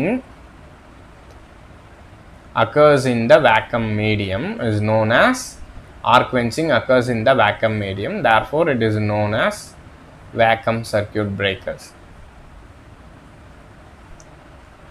So இதுக்கு பொறுத்த வரைக்கும் ஒரு எக்ஸலன்ட் ஆர்க் வென்ச்சிங் அப்படின்ற ஒரு குவாலிட்டி இருக்கும். ஓகே, எக்ஸலன்ட் ஆர்க் வென்ச்சிங்கும் இன்சுலேஷன் ஸ்ட்ரென்த்தும் ரொம்ப ஹையாக இருக்கும். பட் இதில் என்ன ஒரு பிரச்சனை அப்படின்னு சொல்லி நீங்கள் பார்த்தீங்கன்னா இதோட ப்ரெஷரை நம்ம 6லிருந்து 10 பார் வரைக்கும் நம்ம மெயின்டைன் பண்ணணும். ஓகேயா, அந்த பிட்வீனில் அந்த பவுல் அந்த பிரேக்கர்ஸோட ப்ரெஷரை நம்ம 6லிருந்து 10 பார்ஸ் வரைக்கும் நம்ம மெயின்டைன் பண்ணணும். ஓகேயா, ஸோ இதுக்காக யூஸ் பண்ணுற சப்ஸ்டன்ஸ், என்னோட கரண்ட் கேரியிங் சப்ஸ்டன்ஸ் என்னவா இருக்கணும்னா காப்பர் ஆர் குரோமியமாக இருக்கணும். ஓகே, என்னோட கரண்ட் கேரியிங் சப்ஸ்டன்ஸ் வந்து காப்பர் ஆர் குரோமியமாக இருக்கணும். Another next points. ஸோ அடுத்ததா இந்த இடத்துல நெக்ஸ்ட்டு இதோட மேஜர் ஏரியா எங்கே யூஸ் பண்ணுறாங்க அப்படின்னு சொல்லி கேட்பாங்க. ஓகே, அடுத்ததா இவனோட டைம் இருக்கும்பா. என்னோட ஆர்க்கு வேக்கம் சர்க்கியூட் பிரேக்கர்ஸை பொறுத்த வரைக்கும் இட் இஸ் ஹை ஸ்பீட் ஆப்ரேஷனை என்னால் அச்சீவ் பண்ண முடியும். ஓகே, அதோட time, the clearing time of the circuit breaker is lesser than 40 millisecond. Okay, so என்னோட clearing timeன்றது சர்க்கியூட் பிரேக்கரோட ஃபால்ட் ட்ரிப்பிங் டைம்ன்றது 40 milliseconds தான் இருக்கும். ஓகேயா, ஸோ இது ஒரு காஸ்ட் எஃபெக்டிவான மெத்தடும் கூட. ஓகே, அடுத்ததா இது வந்து ஹை ஃப்ரீக்வன்சிக்கும் நம்மளால யூஸ் பண்ணிக்க முடியும். ஓகே, இந்த பாயிண்ட்ஸ் எல்லாம் நீங்கள் நோட் பண்ணி வச்சுக்கோங்க. ஸோ இது ஒரு லோ ஃபால்ட் இன்டரப்டிங் கெப்பாசிட்டி, இதோட கெப்பாசிட்டி லோ ஃபால்ட் இன்டரப்டிங்காக இருக்கும். அடுத்ததாக இதோட ஃப்ரீக்வன்சி வந்து ஹை ஃப்ரீக்வன்சிஸாக இருக்கும். அடுத்ததாக இவனோட காஸ்ட்ன்றது ரொம்ப ரொம்ப கம்மியாக இருக்கும். நெக்ஸ்ட்டு இந்த வேக்கம் சர்க்கியூட் பிரேக்கர்ஸ் இருக்கு பாருங்க. இந்த வேக்கம் சர்க்கியூட் பிரேக்கர்ஸை பொறுத்த வரைக்கும் ரூரல் எலக்ட்ரிஃபிகேஷன் ப்ரோக்ராம், அதாவது நம்மளோட ரூரல் எலக்ட்ரிஃபிகேஷன்ஸ்ல எல்லா இடத்துலையும் நம்ம இந்த வேக்கம் சர்க்கியூட் பிரேக்கர்ஸ் தான் யூஸ் பண்ணுறோம். ஸோ இது வந்து எக்கனாமிக்கலான ஒரு மெத்தடாலஜிப்பா. ஓகே, ஸோ அதனால தான் இந்தியா மாதிரி இருக்கிற ஒரு பெரிய ஒரு டிஸ்ட்ரிபியூஷன் கம்பெனிஸ்க்கு இந்த மாதிரியான சர்க்கியூட் பிரேக்கர்ஸ் நமக்கு செட் ஆகும்.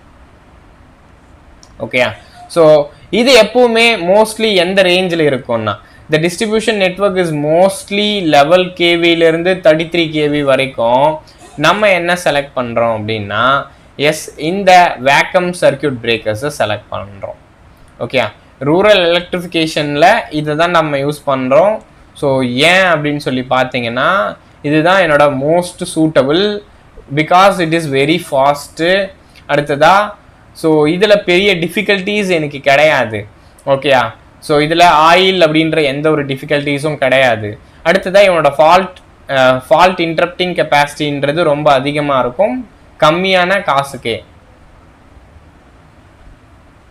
ஓகேயா, அடுத்ததா இது வந்து லெவல் கேவிலிருந்து 33 கேவி வரைக்கும் நம்ம யூஸ் பண்ணுறோம். ஓகேயா, லெவல் கேவிலிருந்து 33 கேவிக்கு யூஸ் பண்ணுறோம். ஜஸ்ட் செக் அவுட் பண்ணிக்கோங்க. ஸோ அடுத்து ஃபைனலாக SF6, இதோட ரேஞ்சு தான் என்னால் மேக்ஸிமமாக யூஸ் பண்ண முடியும். ஸோ மேக்ஸிமமாக இன்டரப்ட் பண்ணக்கூடிய கெப்பாசிட்டி இதுக்கு தான் இருக்கும். இங்கே பாருங்கள், 800 கேவி 800 கேவி வரைக்கும் நம்மளால் இதை யூஸ் பண்ணி ஆர்க்கை எக்ஸ்டிங்விஷ் பண்ண முடியும். ஆர்க் வென்ச்சிங் அப்படின்ற ப்ராசஸ் இதனால் என்னால் பண்ண முடியும். ஓகேயா, ஸோ எதனால் அப்படின்னு சொல்லி பார்த்தீங்கன்னா, என்னோட SF6ல் இருக்கிற high affinity of absorbing free electrons, அதில் நிறைய ஃப்ரீ எலக்ட்ரான்ஸ் இருக்கும்பா.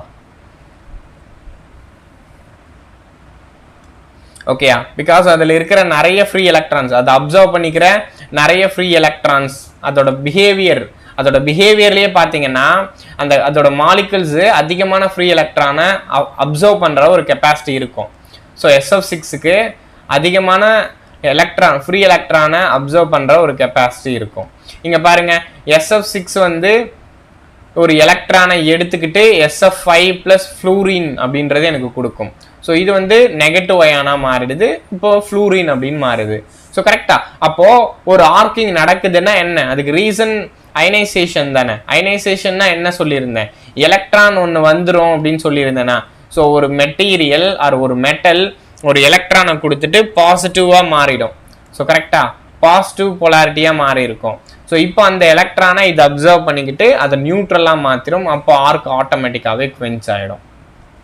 ஓகேயா, ஸோ இதுதான் SF6ஓட எக்ஸலன்ட் இன்சுலேஷன் ப்ராப்பர்ட்டி அப்படின்னு சொல்லுவோம். இதோட இன்சுலேஷன் ப்ராப்பர்ட்டின்றது ரொம்ப ரொம்ப எக்ஸலண்ட்டாக இருக்கும். அடுத்ததா ஹையர் எலக்ட்ரோ நெகட்டிவிட்டி, இதுதான் ஹையர் எலக்ட்ரோ நெகட்டிவிட்டி. ஸோ எவ்வளோ எலக்ட்ரான்ஸ் இருந்தாலும் அதை அப்சர்வ் பண்ணிடும். ஓகே, இங்கே அப்சர்வ் பண்ணியிருக்கு பாருங்க. ஸோ இப்போ எவ்வளோ எலக்ட்ரான்ஸ் இருந்தாலும் அது என்ன பண்ணியிருக்கும், அப்சர்வ் பண்ணிடும். ஓகே, ஸோ இதுதான் நான் high affinity of absorbing free எலக்ட்ரான்னு சொல்கிறேன். ஸோ அஃபினிட்டின்றது கேரக்டர், ஸோ அதாவது பிஹேவியர். ஸோ எலக்ட்ரானை அதிகமாக அப்சர்வ் பண்ணுற பிஹேவியர் என்னோட SF6 சர்க்கியூட் பிரேக்கர்ஸ்க்கு இருக்குது அப்படின்னு சொல்கிறேன்.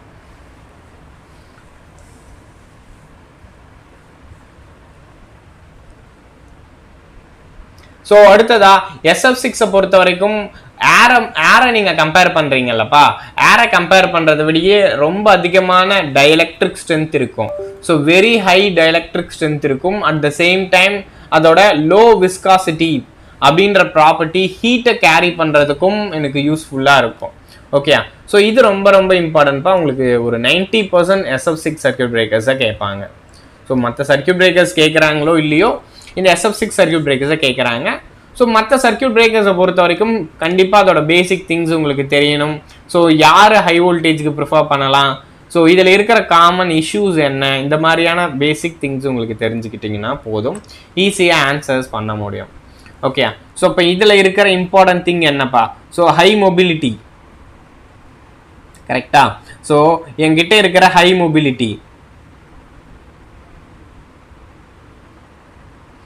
ஸோ அடுத்ததா நெக்ஸ்ட் இதோட டைஎலக்ட்ரிக் ஸ்ட்ரென்த் ரொம்ப அதிகம், அடுத்து இதோட ஹீட் டிரான்ஸ்ஃபர் வந்து ரொம்ப அதிகம், இதெல்லாம் நீங்கள் மார்க் பண்ணிக்கோங்க. Very high dielectric strength. அடுத்ததா good heat transfer property. So எதுக்காகன்னா விஸ்காசிட்டி ரொம்ப அதிகம், கம்மி. ஸோ கரெக்டாக விஸ்காசிட்டி ரொம்ப கம்மி. அடுத்ததா SF6 பொறுத்த வரைக்கும் 100 மடங்கு எஃபெக்டிவ் தென ஏர். ஏரை கம்பேர் பண்ணுறப்போ 100 மடங்கு எஃபெக்டிவ். அடுத்ததா இதை என்னால் மீடியமுக்கும் யூஸ் பண்ண முடியும். Medium and high voltage electrical power சிஸ்டமில் விச் இஸ் 33 kVயிலிருந்து 800 kV லைன் வரைக்கும் நம்மளால் SF6 சர்க்கியூட் பிரேக்கர்ஸை யூஸ் பண்ணிக்க முடியும்.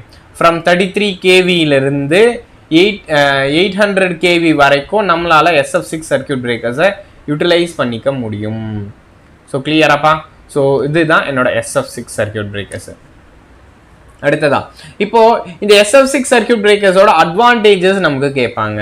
சார் என்னென்னலாம் சார் அட்வான்டேஜஸ் இருக்குது, ஒரு SF6 சர்க்கியூட் பிரேக்கரோட அட்வான்டேஜஸ், இது அடுத்த இம்பார்ட்டன்ட். இந்த ரெண்டு உங்களுக்கு கண்டிப்பாக கொஷின்ஸ் கேட்க சான்ஸ் இருக்குது. ஸோ SF6லேருந்து கொஷின்ஸ் வர சான்ஸ் இருக்குது. ஸோ அதை தவிர்த்து உங்களுக்கு இந்த சர்க்கியூட் பிரேக்கர்னா என்ன, இதில் நம்ம பார்த்து இந்த டேட்டாஸு, அடுத்து அதோட டைப்ஸு, அதிலிருந்து உங்களுக்கு கொஷின்ஸ் வர சான்சஸ் இருக்குது. அண்ட் நாளைக்கு நம்ம இதோட டிசைனிங்கள் நம்ம பார்ப்போம். So rating of circuit breakers எதில் நம்ம சொல்லணும், பிரேக்கிங் கெப்பாசிட்டி என்ன, மேக்கிங் கெப்பாசிட்டி என்ன அப்படின்னு நம்ம சொல்லுவோம். அதுலேயும் நாளைக்கு நமக்கு ஒரு கொஷின்ஸ் வர சான்சஸ் இருக்குது. ஓகே, ஸோ இப்போ இதோட அட்வான்டேஜஸ் நீங்கள் பார்த்தீங்கன்னா, so the current chopping tendency is minimised by using SF6 gas at low pressure at low velocity. நீங்கள் வந்து கரண்ட் சாப் பண்ண வேண்டிய அவசியமே இல்லாமல் போயிடுது, கரெக்டா? ஸோ எலக்ட்ரானை அப்சர்வ் பண்ணிட்டீங்கன்னா சாப் பண்ண வேண்டிய அவசியமே இல்லைல்ல.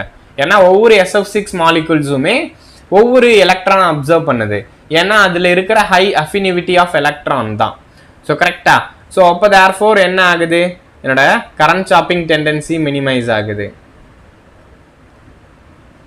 அடுத்ததா the closed circuit gas cycle and low velocity operation eliminates the moisture problem and gives noiseless operation. Sir நீங்கள் மற்ற டைப் எல்லாம் பார்த்தீங்கன்னா இட் இஸ் நாய்ஸ் ஆப்ரேஷன். நீங்கள் ஏர் பிளாஸ்ட் எல்லாம் பார்த்தீங்கன்னா அதில் ரொம்ப அதிகமான நாய்ஸ் வந்திருக்கும். ஸோ ஆனால் இது ஒரு நாய்ஸ்லெஸ் ஆப்ரேஷன். SF6ல் நாய்ஸே இல்லாமல் நம்மளோட ட்ரிப்பிங் நடக்கும். அடுத்ததா இதில் இருக்கிற அவுட்ஸ்டாண்டிங் ஆர்க் வெஞ்சிங் ப்ராப்பர்ட்டிஸ், இதுதான் ரொம்ப ரொம்ப இம்பார்ட்டன்ட். ஸோ ஆர்க்கிங் டைம்ன்றது ரொம்ப ரொம்ப கம்மி. நீங்கள் வேக்கம் சர்க்கியூட் பிரேக்கர்ஸ் பார்த்தீங்கல்லப்பா, அதை மாதிரி இருக்கும். ஆயில் பிரேக்லாம் பார்த்தீங்கன்னா ரொம்ப ஸ்லோ. ஆயில் சர்க்கியூட் பிரேக்கர்ஸ் எல்லாமே ரொம்ப ஸ்லோ. வேக்கம்ஸ் வந்து ஃபாஸ்டர் அண்ட் SF6 அதை விட ஃபாஸ்டர். நெக்ஸ்ட் நீங்க இந்த இடத்துல ஆயில் சர்க்கியூட் பிரேக்கர்ஸை யூஸ் பண்றீங்கன்னா கார்பன் டெபாசிட் ஆயிருக்கும் அப்படின்னு நம்ம போட்டிருக்கோம் பாருங்க. ஸோ இதனால என்ன நடந்திருக்கும்னா கார்பன் டெபாசிட்ஸ் நடந்திருக்கும். இருங்க நெக்ஸ்ட் பேஜ்ல இருக்கும்.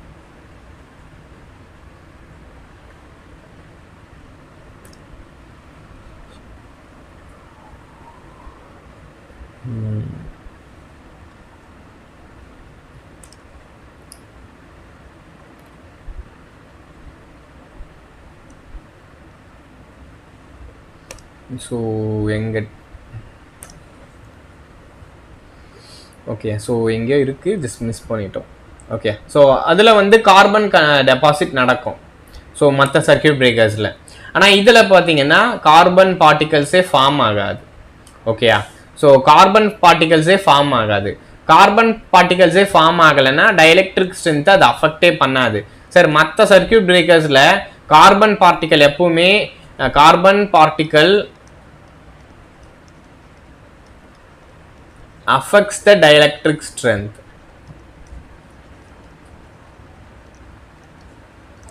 என்னோட கார்பன் பார்ட்டிகல்ஸ் இருக்கு, மற்றதுல எல்லாம் கார்பன் பார்ட்டிகல்ஸ் இருக்கு, அதனால மற்ற மெட்டீரியல்ஸ்ல டைஎலக்ட்ரிக் ஸ்ட்ரென்த் அஃபெக்ட் ஆகும். ஆனா இங்க கார்பன் பார்ட்டிகல் வராது.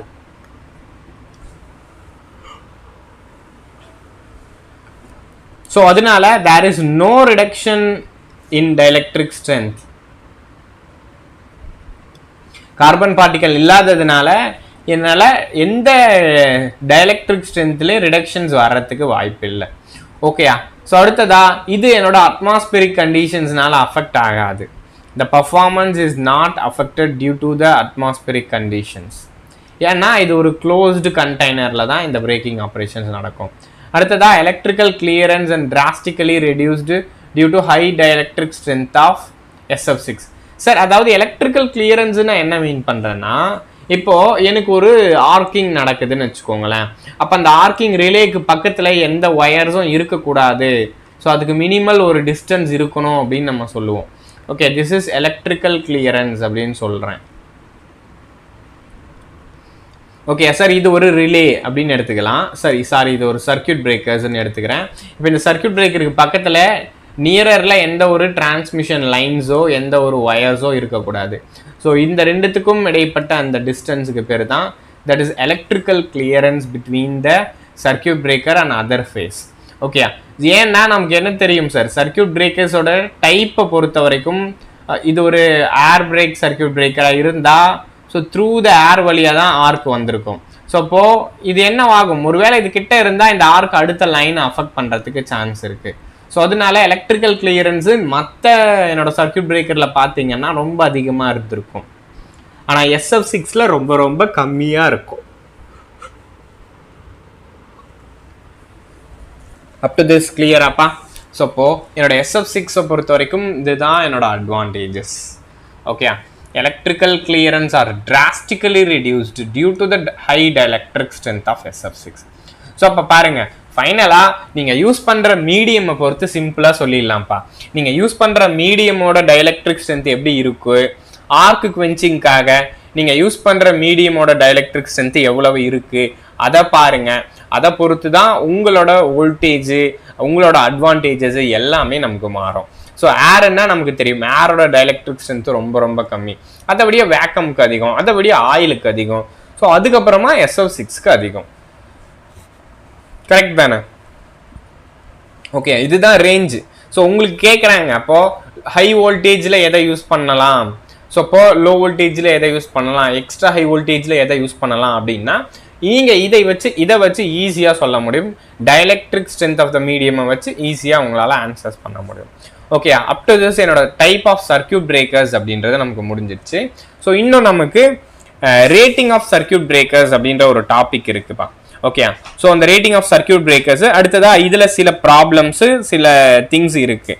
ஸோ அதுக்கப்புறமா என்னோட ப்ரொடெக்டிவ் எக்யூப்மெண்ட்ஸ் இருக்குது. ஸோ அது எல்லாமே நம்ம பார்த்துடலாம். அதோட நமக்கு இந்த சர்க்கியூட் பிரேக்கர்ஸ் ஆல்மோஸ்ட் கம்ப்ளீட் ஆகிடும். ஓகேயா? ஸோ அப் டு திஸ் உங்களுக்கு ஏதாச்சும் டவுட் இருந்துச்சுன்னா கமெண்ட் பண்ணுங்கப்பா. ஓகேங்களா? ஸோ வேறு ஏதாச்சும் உங்களுக்கு டவுட் இருந்துச்சு அப்படின்னா கூப்பிடுங்க. ஸோ மெசேஜ் பண்ணுங்கள், நான் உங்களுக்கான ரெஸ்பான்ஸ் கொடுக்குறேன். ஓகே, அடுத்ததாக நமக்கு 4:30க்கு டிரான்ஸ்ஃபார்மர்ஸோட டிஸ்கஷன்ஸ் இருக்குது. டிரான்ஸ்ஃபார்மர்ஸில் பேரலல் ஆப்ரேஷன்ஸ், அதுக்கப்புறமா நெக்ஸ்ட்டு ஆட்டோ டிரான்ஸ்ஃபார்மர், அதிலிருந்து அடுத்ததாக வைண்டிங் கனெக்ஷன்லேருந்து. ஸோ இந்த 3 டாப்பிக்லேருந்து நமக்கு டிரான்ஸ்ஃபார்மர்ஸோட டிஸ்கஷன்ஸ் பெண்டிங்கில் இருந்துச்சுல்ல, அதுக்கான டிஸ்கஷன்ஸை நம்ம இன்றைக்கி பார்ப்போம்ப்பா. ஓகே, அண்ட் இந்த செக்ஷன் உங்களுக்கு யூஸ்ஃபுல்லாக இருந்துச்சுன்னா ஜஸ்ட் லைக் பண்ணி நம்ம சேனலை சப்ஸ்கிரைப் பண்ணி வச்சுக்கோங்க. ஃபார் மோர் கிளாஸஸ் அண்ட் டிஸ்கஷன்ஸில் நம்ம மீட் பண்ணுவோம். ஸோ யாராச்சும் உங்கள் ஃப்ரெண்ட்ஸ் எக்ஸாம்ஸ்க்கு ப்ரிப்பேர் பண்ணிகிட்ருக்காங்க, அவங்களுக்கு இது யூஸ்ஃபுல்லாக இருக்கும்னா ஸோ கண்டிப்பாக அவங்களுக்கும் ஷேர் பண்ணுங்கப்பா. ஸோ மீண்டும் ஒரு செஷனில் நம்ம மீட் பண்ணுவோம்ப்பா.